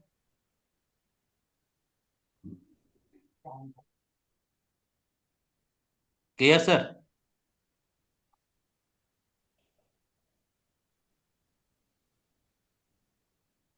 Harish sir, clear na? Yes, sir. Then we move to the per share value Ram should assign to the Lakshman. एक share कितना value करेगा? Simple, आपको कुछ नहीं करना है. Simple, you have to discounting. Cash flow को discount कर देंगे तो आप लोग को पर शेयर निकल जाएगा. डिस्काउंटिंग किससे करेंगे? सॉरी, डिस्काउंटिंग किससे करेंगे? डिस्काउंटिंग फैक्टर कौन सा होगा? 1 divided by 1.08. नो, 0.8 कहाँ से सर? ये 0.8 कहाँ से लेके आए आप? कहाँ से 0.8 लेके आए? वो तो ग्रोथ है, ग्रोथ से डिस्काउंटिंग कर देंगे आप निशान सर, ग्रोथ से डिस्काउंटिंग कर देंगे। डिस्काउंटिंग कैसे करेंगे? हाँ, रिक्वायर्ड रेट ऑफ रिटर्न हाँ, के यही तो मैं समझ केई से ना, के से रेट ऑफ रिटर्न से डिस्काउंटिंग करेंगे ना, केई के से। केई से कितना दिया हुआ है? के we have calculated 11%। 7%। 1 divided by 1.11 bracket close,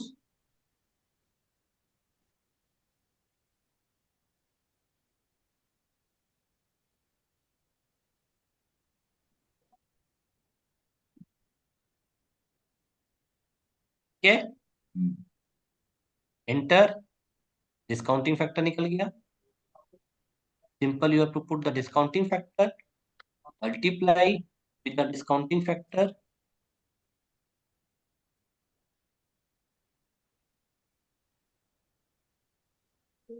then do the sum.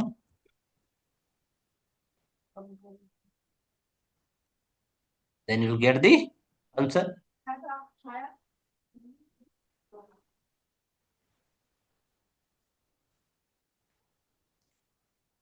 सम का उद्देश्य क्या है कि मेरे को ये सब टर्मिनोलॉजी क्लियर करना है। ये सब टर्मिनोलॉजी आपको क्लियर हो रहा है ना?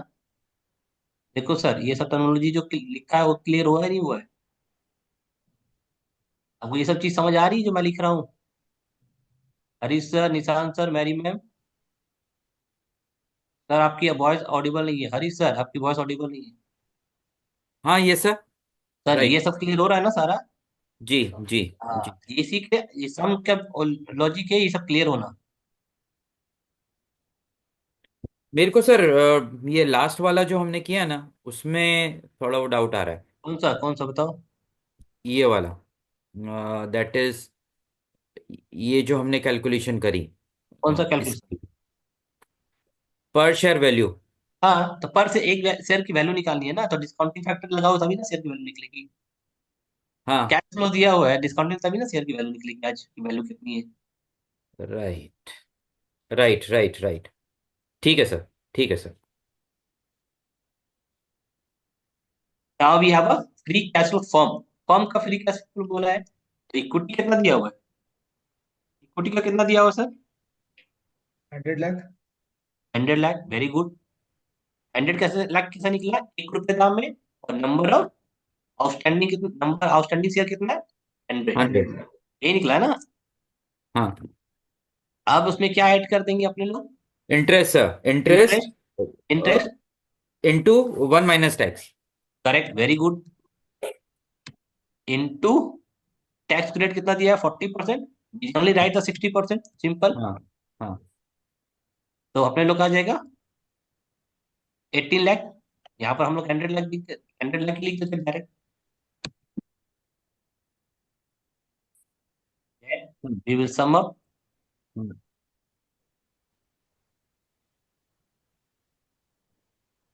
आ गया? कितना इजी था?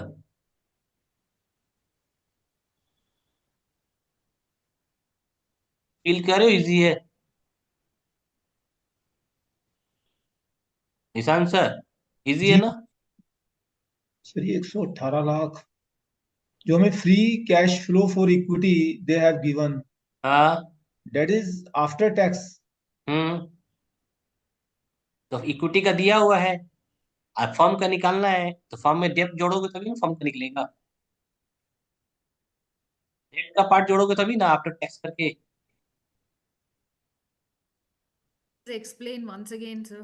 One C, they require the free cash flow of the firm. Yes. Okay, you have to pay the equity shareholder how much? This you have to pay. Yes. Even you also have to pay the interest amount. Yes. Interest amount we generally we pay after tax, Yes. and we have taken the after tax here, Okay. and both we have to sum up, and we'll get the firm cash flow. Okay. Okay, sir.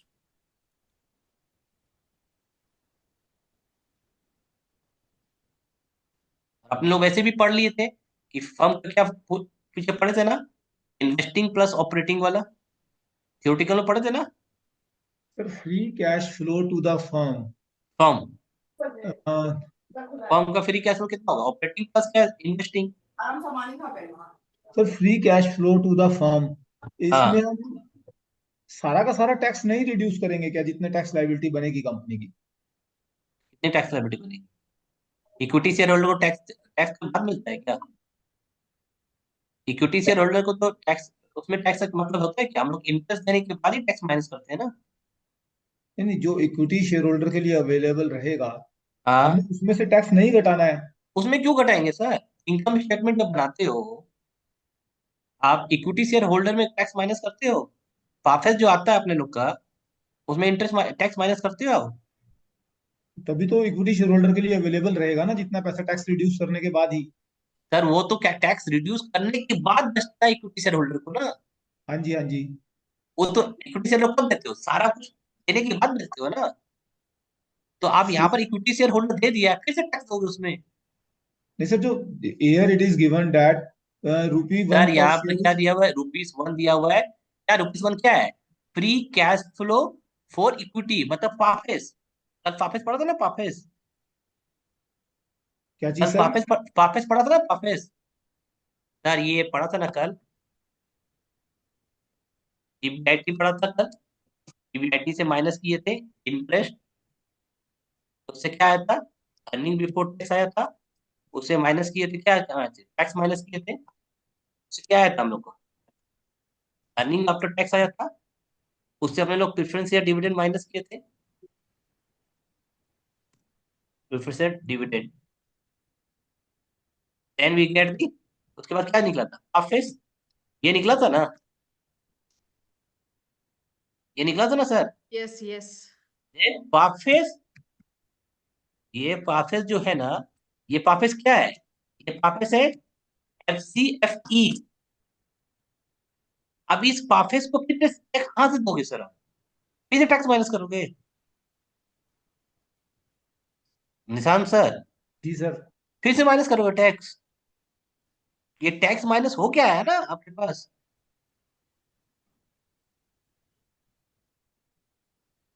चीजें clear हो रही है? Yes, yes, sir. Sir, can you please go down 1 minute?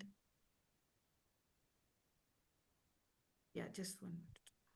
अभी तक doubt में है निशान sir, अभी तक डाउट में है। डाउट में है। डाउट में है ना? हाँ जी। क्या डाउट है बताओगे तभी ना। सर ये है ना, जैसे जो 100 लाख फिगर हम अपने पास है, उस हाँ, 100 लाख में से हम क्या लेके चलेंगे, टैक्स हैज बीन रिड्यूस्ड और नोट? हाँ रिड्यूस हो गया है ना। अभी देखो, अभी तो मैं आपको बताया हूँ, ये जो पाफेज जो ये टैक्स माइनस करने के बाद ही आया ना पाफेज। ये जो आपका अर्निंग आया था, earning before interest, tax minus कर दिया है, उसके बाद ही पाफेज आया है ना। टैक्स माइनस कर दिया, इंटरेस्ट माइनस कर दिया, प्रेफरेंस शेयर होल्डर को डिविडेंड भी दे दिया, उसके बाद जो बचा वो भी है FCFE ना। FCFE क्या है? तो सर आपने अभी ये फिगर्स लिखी हैं, ईबीआईटी, इंटरेस्ट, हाँ, ईबीटी, अगर हाँ, इसमें ये वाली वैल्यूज पुट करें हम जो इस क्वेश्चन में दिया हुआ है, हम्म। तो क्या क्या वैल्यूज पुट होंगी? Earning before interest and tax. Earning before interest and tax कहाँ से आएगा आपके पास, दिया हुआ है क्या आपके पास? हमारे पास 100 लाख दिया हुआ है। 100 लाख तो वो है पाप, ये दिया हुआ ये वाला, ये जो 100 लाख दिया हुआ है, ये चीज है ये 1 × 100 ये दिया हुआ है सर, ये वाला। ओके। भी समझ आया? ये तो ठीक है सर, 100 लाख गिवन है क्वेश्चन में। हाँ। तो अभी अब इसमें से टैक्स कैसे माइनस कर सकते हो? टैक्स माइनस हो गया है ना। टैक्स माइनस होकर आया। हाँ।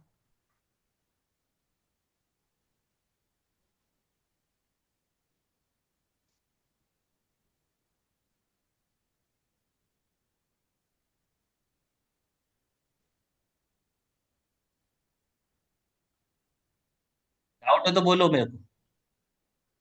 अब इसको अगर हम ऊपर की तरफ उल्टा चले, प्रेफरेंस डिविडेंड इस क्वेश्चन में है ही नहीं तो है ही अपने नहीं, पास। है ही नहीं तो क्यों चलेंगे, उल्टा कैसे चल पाएंगे अब? उसमें डाटा ही नहीं है तो उल्टा कैसे चल जाएंगे? डाटा होगा तभी ना उल्टा चल पाएंगे। ठीक है जी। अरे sir Mary ma'am, it is clear na? Yes, sir. Yes, sir. Yes, sir. Yes, Okay. sir. So I just want you to go to that first part, please. 1 First minute. part. Yeah. Yeah, Which one? here, this, yeah, 0 point Cash flow to the firm. 9000901. Which one? Which Yeah, one? the 1, 2, 3, 4, fifth column. The next one. The next column, sir. Yeah, yeah. Simple, we have to multiply, na? Okay, okay. Nothing. Clear? Yes, sir. 1 minute. 1 minute, sir.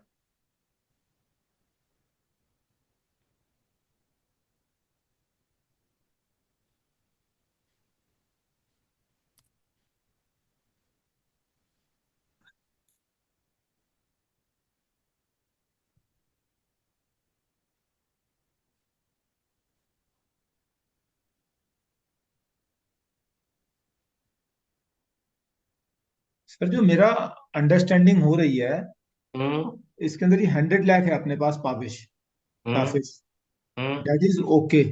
हम्म तो जब हमने यहाँ पर 100 लाख में 18 लाख ही क्यों add किया, 30 लाख क्यों add नहीं किया हमने? इसमें अ, ये जो आपने ये 1 करोड़ 18 लाख फिगर निकाली, 100 लाख में हमने 18 लाख क्यों ऐड किया, 30 लाख सर, क्यों ऐड किया? फॉर्म फॉर्म का जो वैल्यू दोगे, वो क्या दोगे? इक्विटी शेयर को दोगे, और इसका डिविडेंड, इसका इंटरेस्ट दोगे ना। अपने लोग जो डेब्ट का इंटरेस्ट देते हैं, कैसे देते हैं? डेब्ट का इंटरेस्ट कैसे देते हैं? 30 लाख डेट का देते हैं इंटरेस्ट तो आप। डेट का इंटरेस्ट तो अपना 30 लाख है ना। सर, वो तो इंटरेस्ट तो दिया हुआ है, उसको पेमेंट कैसे करेंगे हम लोग? पेमेंट कैसे करेंगे? 30 लाख बनता है, 30 लाख करेंगे। कैसे 30 लाख दे देंगे? कैसे आप दे दोगे? जब भी किसी को पेमेंट कर रहे हो, डेब्ट का पेमेंट पूरा देते हो? अभी नहीं इंटरेस्ट देते। टैक्स, इंटरेस्ट इंट- एक्सपेंस है ना सर 30 लाख। हाँ, तो इंटरेस्ट में तो टैक्स डिडक्टेबल होगा ना। जैसे टैक्स तो ये अपने पास जो 100 लाख की फिगर आई है, इसमें टैक्स तो पहले डिडक्ट हो चुका है सारा का सारा। सर, ये इंटरेस्ट, ये डेब्ट का इंटरेस्ट दिया हुआ है, डेब्ट का। राइट। डेब्ट का इंटरेस्ट दिया हुआ है, तो डेब्ट का इंटरेस्ट में 30 पर जो आपका टैक्स फ्री होगा, वो दोगे ना फर्म को। Free cash flow for firm, firm के पास फ्री कैश फ्लो कितना बचेगा? टैक्स देने के बाद ही बचेगा ना।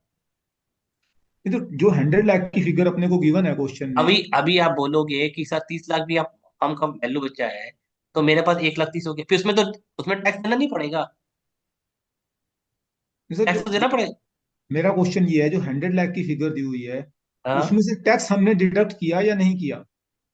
इसमें जो 100 लाख की फिगर क्वेश्चन के अंदर है, हम्म वो आफ्टर पेइंग इनकम टैक्स है या उससे पहले है? Paying Sir, after paying income sir, that's tax. capital. अगर हमने हम्म इनकम टैक्स दे दिया 100 लाख का, हम्म and जो प्रॉफिट अपना आया, हमने पूरा का पूरा टैक्स ऑलरेडी जब हम दे चुके हैं उसके ऊपर, हम्म फिर हम डिबेंचर में से सर, टैक्स। डिवेंचर का इंटरेस्ट बनता है इतना। आप डिवेंचरों का इंटरेस्ट बनता है इतना, आपके पास फ्री कैश फ्लो कितना बन रहा है? आपके पास कितना पैसा बचा है हाथ में? इंटरेस्ट इतना बनता है, तो इतना ही आपके पास बचेगा। आप उसमें टैक्स तो दोगे ना। टैक्स तो 100 लाख की फिगर जो आई हुई है उसमें से दिया जा चुका है ना सर पहले सारा। नहीं सर, नहीं, वो नहीं दिया हुआ उसमें। उसमें दिया हुआ नहीं है, क्योंकि वो जो फिगर बना हुआ है, वो जो इसमें जो जो यहाँ पर लिया हुआ है ना, वो 18 लाख लिया हुआ है। ये पूरा फिगर नहीं दिया हुआ ना, तभी आपको कंफ्यूजन होगा। Sir, I have one clarification for that question. Please ma'am. Because 100 lakhs is the capital, it is your money. Yes. Whereas interest expense is what you're paying, for which you have to pay tax. Correct. So own capital will not have any tax, correct. whereas interest payment will have a tax. Correct. No, ma'am, it's not a capital. It's a it's a free cash flow for equity is given, not a capital given. Sir, आपको समझ, Outstanding number of Arif sir, आपको shares, समझ आ गया? outstanding number of shares are 100 lakh, and we have given future cash flow for equity rupee 1. That is not capital. That is our profit. 100 lakh is our profit. Arif sir, आपको समझ आया? Nishant sir, 100 lakh जी। जो हमारा profit आया है वो after tax ही आ गया है। उसमें तो से सर हमने टैक्स पहले डिडक्ट कर दिया है। मैं अब वही कह आप रहा हूँ जी। इक्विटी को छोड़ दीजिए, अब केवल इंटरेस्ट लेवल पे आइए। जो इंटरेस्ट है, ठीक। 30 लाख का जो इंटरेस्ट है जी। तो सर 30 लाख के तो इंटरेस्ट पर आ गए।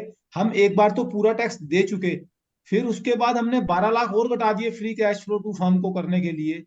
तो free cash flow to firm firm के पास 118 लाख बचा फिर। हाँ। भैया टैक्स। एक चीज याद तो रखो, देखो सॉरी सर, सॉरी। जो फर्म होता है ना, जो फर्म का होता है, उसके अंदर डेब्ट इक्विटी दोनों होते हैं। और सॉरी, फर्म के अंदर हमें केवल इक्विटी के जो बेनिफिट्स हैं, जो इक्विटी होल्डर्स को जो रिटर्न्स मिलने हैं, हम उसका कैलकुलेशन करते हैं। जैकी सर सही है ना?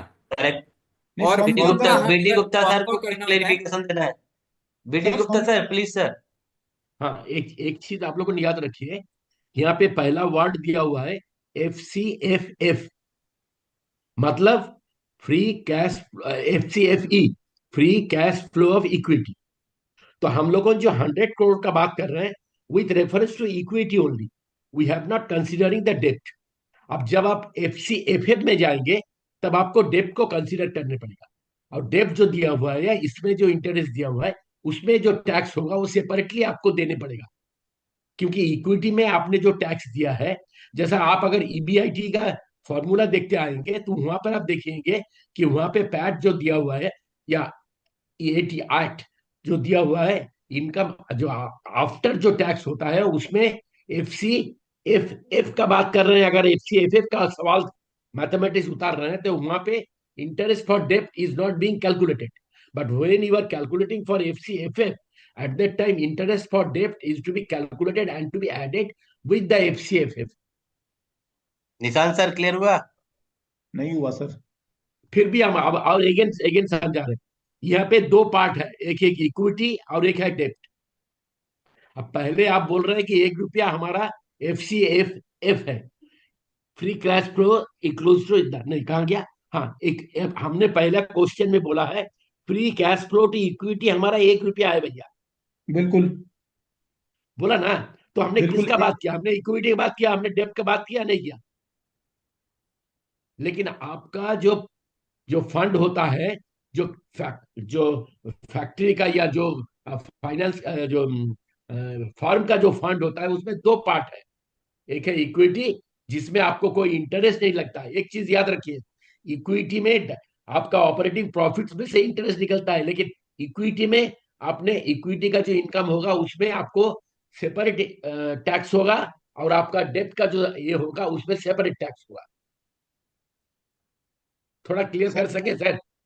सर वो बात ठीक है। मेरा क्वेश्चन ये है कि जो 1 रुपया दिया है अपने को, हाँ, वो आफ्टर टैक्स है या बिफोर टैक्स है? नहीं नहीं, इसमें तो लिखा हुआ है सर, FCFE। तो FCFE means after paying all the taxes. नहीं, FCFE का मतलब ही है कि इक्विटी है, खाली यहाँ पे इक्विटी है।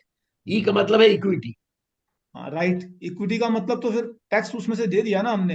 इक्विटी में दिया आपने, बट आपने डेप्ट ने कहा दिया? हाँ, डेप्ट तो को फिर तो आपने इसका कंसीडर वही, ही नहीं किया वहां पे, बस क्योंकि इसका मतलब आपने। ये, इट मींस इस क्वेश्चन के अंदर हम ये एज्यूम कर कर चल रहे हैं कि जो अपना FCFE दिया हुआ है, उसमें सिर्फ इक्विटी के पोर्शन का टैक्स इफेक्ट आया है, करेक्ट डेट के करेक्ट पोर्शन का टैक्स इफेक्ट नहीं आया है। करेक्ट सर, एकदम सिंपल तो फिर बात, तो आप क्लियर है सर। यही 100% यही समझ। मेरा क्वेश्चन था, बस फिर क्लियर है। इसके अंदर क्लियर हम हो गया? अपन लोग ये मान के चलेंगे, अगर इक्विटी दिया है तो सिर्फ टैक्स इफेक्ट इक्विटी का आया है, डेट का tax effect they have not taken in this. Thank you sir. But जो पीछे कल हमने क्वेश्चंस किए थे, उसके अंदर हम लोग ये लेकर चल रहे थे, अगर अपने को नेट प्रॉफिट दिया हुआ था, बाद में वो आफ्टर सर पेइंग पीछे टैक्स। के क्वेश्चन में आप कहाँ कैलकुलेट किए थे फर्म के बारे? उसमें तो खाली इक्विटी के बारे में बात हो रही थी ना। खाली नहीं इक्विटी नहीं, के कौन बारे में वाला बात की क्वेश्चन? थी। बोलिए बोलिए, हमने लिख के रखा है, कौन वाला क्वेश्चन बोलिए।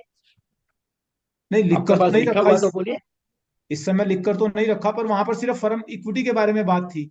अगर दोनों जगह बात रहेगी, इक्विटी की भी और फर्म की भी, तो हमें ये एज्यूम कर कर चलना पड़ेगा कि यहाँ पर ओनली इक्विटी का ही टैक्स इफेक्ट लिया है, फर्म का टैक्स, डेट का टैक्स इफेक्ट नहीं है इसके अंदर। पूरा पूरा पूरा आपका ये जो इक्विटी एंड का बिजनेस वैल्यूएशन का पूरा स्टोरी इसका ऊपर खड़ा है। फर्स्ट, दिमाग में दो चीज आप याद रखिए, कि यहाँ जी। पे दो पार्ट है, एक है इक्विटी और एक है डेब्ट। जी। और एक चीज बहुत बार याद रखिएगा, ये बहुत इंपॉर्टेंट है, कि जी। अगर इक्विटी का कोई भी कैलकुलेशन है, तो we have to consider only FCF, sorry FE, KE, KE मतलब है कॉस्ट ऑफ इक्विटी। राइट। अगर कभी भी ये फॉर्म आ गया, कहीं पर भी एफ वर्ड आ गया, तो आप गया पानी में, आप इमीडिएटली चले जाइए WSC में। हाँ नहीं, वो तो क्लियर है सर। बस नहीं नहीं, ये दो चीज का ऊपर में पूरा इसका जो जितना भी सवाल है इसका ऊपर ही खड़ा है। बस मेन पॉइंट यहाँ पर ये हो गया, जहां पर एफ और ई एक क्वेश्चन के अंदर दोनों चीजें आएंगी, तो अपने को ये लेके चलना है जहां पर ई के लिए अर्निंग दी है उसमें से सिर्फ ई का ही टैक्स इफेक्ट निकला है, एफ का टैक्स इफेक्ट नहीं निकला है, वो अलग नहीं, से। कुछ नहीं है। बस वो अलग से है, तो यहाँ पे इसीलिए हमने 18 लाख एड बैक किया है, हाँ 30 लाख नहीं किया। ठीक है सर। क्योंकि जो 100 लाख की फिगर है उसमें सिर्फ इक्विटी का ही टैक्स गया है। Hope it is clear. Right. Now let us proceed. Clear sir? Zakir साहब जरा देखिए। Clear? Nishant sir clear satisfied हुआ क्लियर ना? Clear. Harish sir satisfaction? Sir thank you. Thank you sir.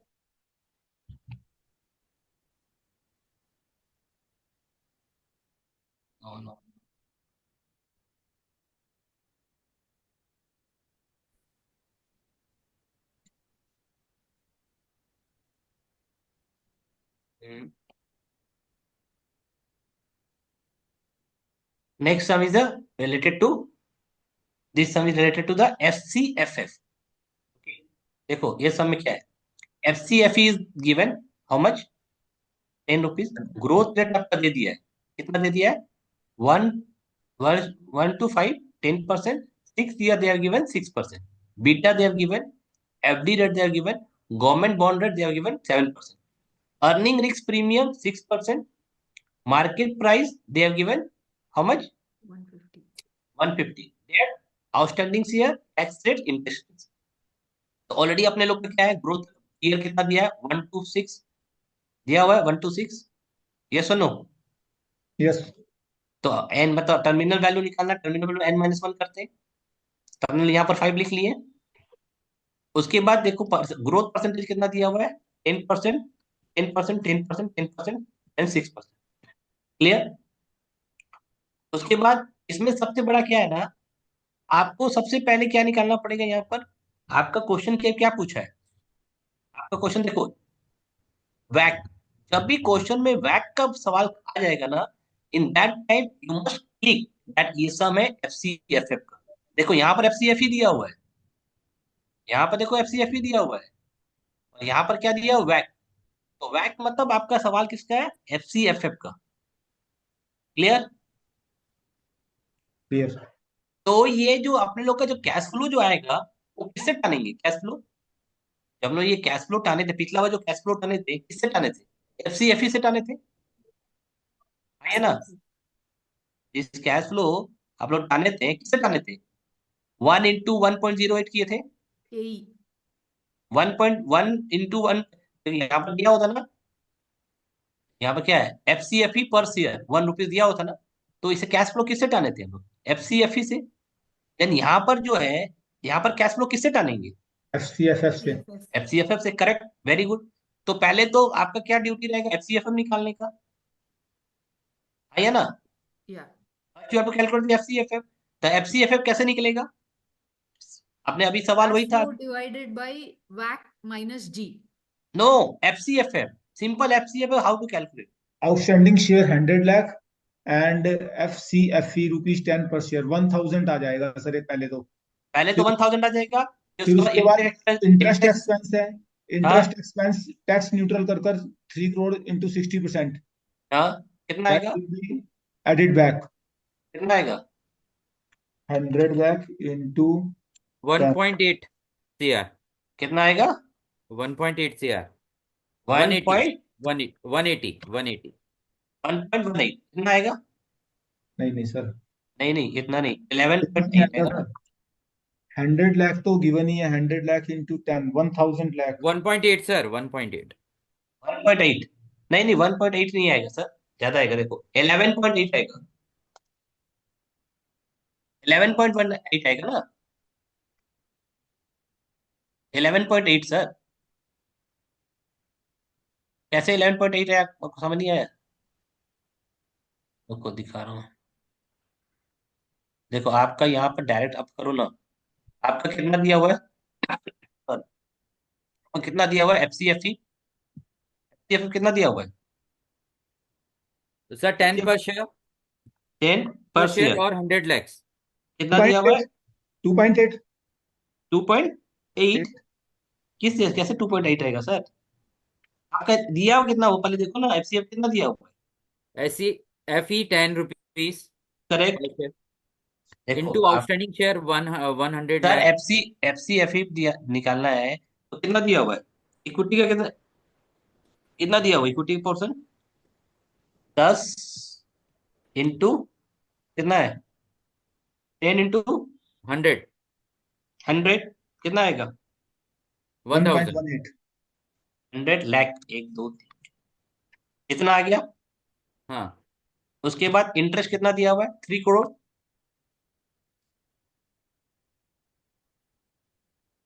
ठीक है। राइट। इंटू कितना टैक्स पॉइंट परसेंट दिया सिक्स हुआ है? 0.6। 11 करोड़ 80 लाख सर। हाँ, 11 करोड़ 80 लाख है ना? वो सर उसमें कंफ्यूज हो गए करोड़ की फिगर में और लैक्स की फिगर में। तभी तो मैं बोल रहा हूँ, अभी तभी मैं ग्यारह बोल रहा करोड़ हूँ अस्सी 11 करोड़। लाख है। हाँ, तो 11 करोड़ 80 लाख से आप हाँ उसको मल्टीप्लाई करोगे ग्रोथ से, 1.10, 1.11 आएगा ना? 1.11, फिर इसको मल्टीप्लाई कर जैसे पिछले समय किए थे सेम, खाली मल्टीप्लाई करना है ग्रोथ से। अब लास्ट में क्या है? लास्ट में हम लोग क्या अप्लाई करते हैं? Gordon model. ये सुनो, last yes. Case we have to apply the Gordon model. तो गॉर्डन मॉडल आप यहाँ पर कैसे अप्लाई करोगे? ऑलरेडी अपने लोग का क्या निकला है? वैक। वैक निकला। वैक पहले निकालना पड़ेगा। वैक कैसे निकलेगा सर? वैक कैसे निकलेगा? वैक के लिए दो कंपोनेंट चाहिए। दो कंपोनेंट चाहिए ना? एक तो चाहिए अपने लोग इक्विटी, दूसरा अपने लोग क्या चाहिए? डेप्ट चाहिए। क्या चाहिए? चाहिए ना डेप्ट? सॉरी, तो उसके लिए डेप्ट चाहिए। तो इक्विटी का कैसे निकलेगा? इक्विटी कितना दिया हुआ है? इक्विटी कितना दिया हुआ सर? 100 लाख, एक दो, इंटू मार्केट प्राइस कितना दिया हुआ है? 150। ये ये अपने लोग क्या हो गया? Equity portion. करेक्ट आया ना? राइट। अभी डेप्ट पोर्शन निकालना है।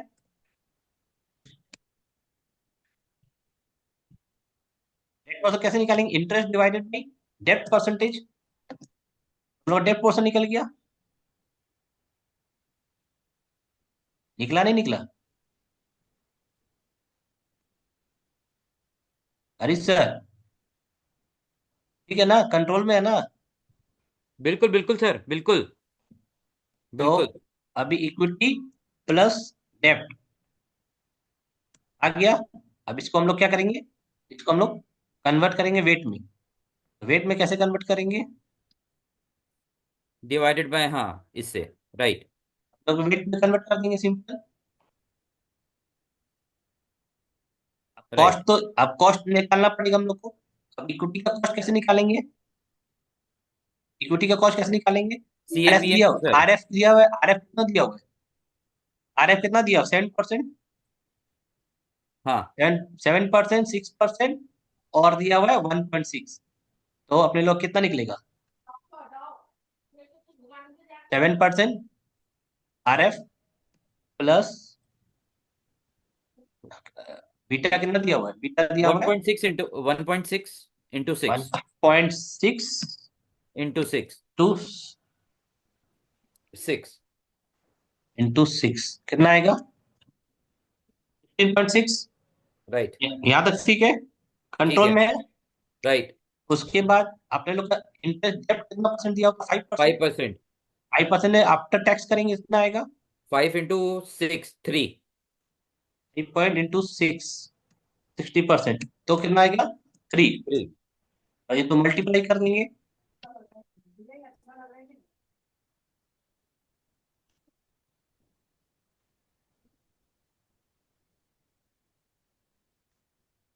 तो आपका कितना आ जाएगा? वैक कितना आ जाएगा? आ गया वैक? राइट। अभी क्या है क्वेश्चन किसका है, एफसीएफई का, एफसीएफएफ का। और डिस्काउंटिंग किस फैक्टर किसमें लेंगे, वैक में। वैक is the discounting factor, 1 divided by 1.1271। ठीक है, डिस्काउंटिंग फैक्टर लगा दिया वैक का, यस और नो। यस। ये बाद मल्टीप्लाई कर देंगे। तो हम लोग का क्वेश्चन क्या क्या पूछा, वैक, वैक तो निकाल लिए। टर्मिनल वैल्यू पूछा था, टर्मिनल वैल्यू भी निकाल दिए। टर्मिनल कैसे निकाले थे, यहाँ पर पिछला समय क्या थी, किए थे के माइनस जी, यहाँ पर क्या किए WACC माइनस जी। मतलब WACC कितना निकला था, 12.71 minus 6%, how much, 6.7%। Very ma'am, under control ना, out of control. Your voice is not audible. I missed something near the after Where, the where you have missed? Please debt let me and know. equity computation. Equity Debt, component is very equity easy, and na? debt. Already we have Yes. seen. Already we have seen. See, these things you know very well, na? How it is Yes. calculated. Yes. Then equity calculation very easy. CPM model, RF plus beta into RM minus RF. Yes. Debt already given. Debt percentage. We have to do the push tax. You come to the column L, sir. This L column. Which this one? Yeah. This is a weight. Simple weight. Okay. Nothing. Clear? Yes. Then simple. We have to we have a FCFF and this we have to WACC से करना पड़ेगा, WACC minus growth. उसके बाद अपने लोग क्या निकाल पूछा है, प्रेजेंट वैल्यू मल्टीप्लाई कर देंगे, प्रेजेंट वैल्यू टर्मिनल निकल जाएगा। इससे सर ये डिस्काउंटिंग किससे कर रहे हैं, वैक से। जो FCFF का है वैक से डिस्काउंटिंग करना है। Then we require the value of the company, if you sum of all then we get the value of the company. आज के दिन में वैल्यू कितना है, 219 crore. Then last we already we have calculate FCFF already हम लोग calculate कर चुके हैं। जहाँ कहीं समझ नहीं है मेरे को बताओ। सर आपका अनम्यूट करो पहले, हरी सर। सर हाँ, F13 वाला सेल एक बार दिखाओ ना। F13 सेम पिछले सब सम किए थे, सेम है सर, नथिंग। खाली यहाँ पर कंसेप्ट है FCFF का। यहाँ पर हम लोग फोकस करें FCFF को, पिछले बार फोकस किए थे FCFE को। ईशान सर ये चीज क्लियर आगे। हो ना अभी। Okay okay sir.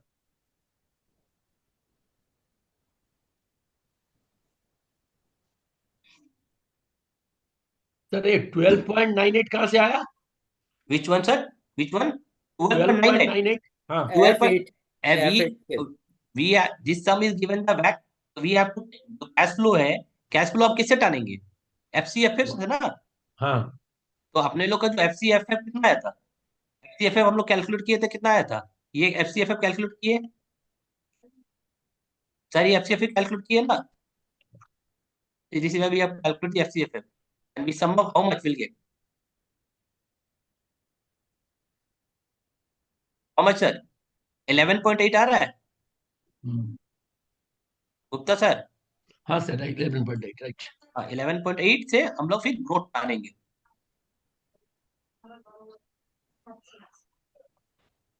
लेकिन ग्रोथ रेट आपने जो लिखा है, एक तो 1 to 5 years 10%, किसका हम्म ऊपर में? इज वही इट तो ऑन FCFF के ऊपर ना। कहाँ पे नहीं लिखा है सर? ये तो लिखा है सर FCFF, ये तो FCFF है। नहीं, कहाँ लिखा है कि एफसीएफएफ का ऊपर ग्रोथ रेट? नहीं सम जो जिसका जाएगा, आपका सम FCFF है तो ग्रोथ FCFF के ऊपर होगा ना। अगर आपका सम में पूछ लिया कि बैक निकालना है तो मतलब आपको प्रिज्यूम होना चाहिए कि सम FCFF का है गुप्ता हाँ सर। लेकिन आपने एफसीएफ ही दिया हुआ है। हाँ अभी FE, पहले हम हाँ लोगों को एफसीएफएफ में पर शेयर में दाम जाने होगा क्या? हाँ हाँ तभी होगा ना। हम्म, तभी तो हम लोग कन्वर्ट किए, देखो ना तब कन्वर्ट कर दिए ना यहाँ पर। हाँ 1 तो लाख प्राइस 1 लाख हाँ इसके हाँ ऊपर लिख दीजिए 118। FCFF। क्या सर, जो यहाँ पर आपने कंप्यूट किया है ना, जहाँ पर आपका सेल है, इसके हाँ ऊपर FCFF लिख दीजिए, तो उससे पता लग जाएगा ये दैट इज FCFF। हाँ वो एक्चुअली कंफ्यूज हो। FCFF, that is FCFF 11.8. And in 11.8, we have added 10% growth rate. then growth we rate got add करना है, 12.98. फिर 12.98 में फिर ग्रोथ रेट, फिर 14 में ग्रोथ रेट, ऐसे करते रहना।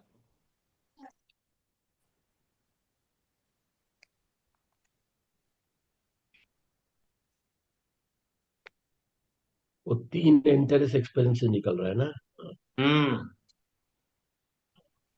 ठीक सर, कहीं डाउट है तो बताइए सर। नहीं नहीं नहीं, इंटरेस्ट एक्सपेंस 3 है और आपका इंटरेस्ट टैक्स रेट है एक्सपेंसेस, जो 1 माइनस 0.4। हाँ हाँ, ठीक, 18 निकल गया। रिजल्ट से तो 100 से आ गया। ठीक, तो 118 हो गया।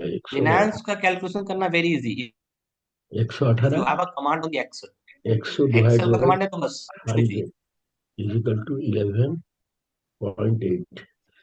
ये 11 पॉइंट आ गया, 11.8। यही असली डन ग्रोथ। एवरीवन। सर तो ये टर्मिनल वैल्यू 300 की आई है, इसमें हम्म, ये इस फार्मूले से निकली है सर? सर देखो वैसे तो अपने लोग सेम है, ग्रोथ रेट तो पहले कर दिए, 19 से ग्रोथ रेट करते हैं 6%। अब इसको क्या करना है, गोल्डन मॉडल अप्लाई करना है, तो यहाँ गोल्डन मॉडल क्या होगा, एफसीएफएफ है, तो अब गोल्डन मॉडल क्या होगा, वैक माइनस जी। एफसीएफए का गोल्डन मॉडल लेते हैं तो क्या करते हैं, के माइनस जी, एफसीएफएफ का गोल्डन मॉडल तो वैक माइनस जी। एंड इसका वैक इज 12.71 हम्म, तो माइनस, वैक का कितना था, 12.71 माइनस ग्रोथ, ग्रोथ कितना परसेंट है, 6, तो 6.71। तो मींस 19.04 डिवाइडेड बाय 12.71 माइनस 6%। 19.01 पहले ग्रोथ करोगे ना, 19.04 इंटू, देखो देखो सर, सर इधर देखो, जी निशान सर इधर देखो, जी जी यहाँ पर 19.004 जी, इंटू, पहले इंटू करो, कितना इंटू करोगे, 1.06, ओके ग्रोथ निकल गया। अभी ओके। इस ग्रोथ को, अभी हम लोग क्या फॉर्मूला है, ग्रोथ हो गया WACC divided by WACC minus growth. WACC कितना है, 12.71 माइनस ग्रोथ करेंगे 6%, तो सिंपल वी कैन राइट 6.71%। 12.71। आ गया ना, आ गया सर सर। ध्यान, कर्सर रखना सर इस पर 300 पर, K5, okay, right right sir.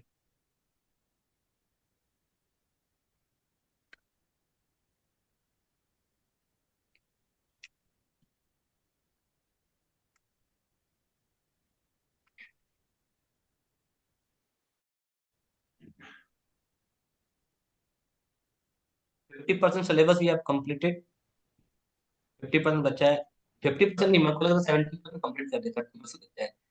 तो वैल्यूएशन का इंटेंजिबल आपने कंप्लीट कर लिया है, फिक्स्ड सर आपने इनकम भी वो यस सर, सर आपने वो WACC ये सब का बगल बगल में आंसर भी लिख दीजिए।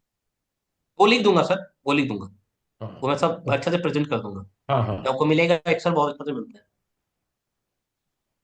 अब FCFF हो गया 118 ना। हाँ, हाँ। वैल्यूएशन एप्लीकेशन खत्म, फिक्स्ड इनकम खत्म, आपका इंटेंजिबल एसेट खत्म, जुडिशियल प्रोनाउंसमेंट खत्म, और most of the case study आपको कंसेप्ट कंसेप्ट अंडरस्टैंडिंग हो चुकी है। सर एक ऑप्शन वैल्यूएशन रह गया। तो वो भी हो जाएगा सर, धीरे धीरे सब हो जाएगा, ऑप्शन पहले इंटेंजिबल है, इंडियस, अपने तो टोटल टोटल 8 टॉपिक है, 8 में 4 टॉपिक 4 डेज में कंप्लीट किए विद कंसेप्ट क्लियर के साथ। Able सर to इसका share मतलब है case WACC study, question sir? देख के इसको पकड़ना है ना हाँ हाँ, पहले। WACC जैसे क्वेश्चन में दिखेगा ना, एज्यूम कर लेना एफसीएफएफ जैसा। हाँ Sir, will you be able to share these case study examples? Already sharing ना, I am sharing only to that is Bansal sir, Okay, okay, sir. already I am sharing day to day sharing, ma'am. Okay, sir. Okay, sir.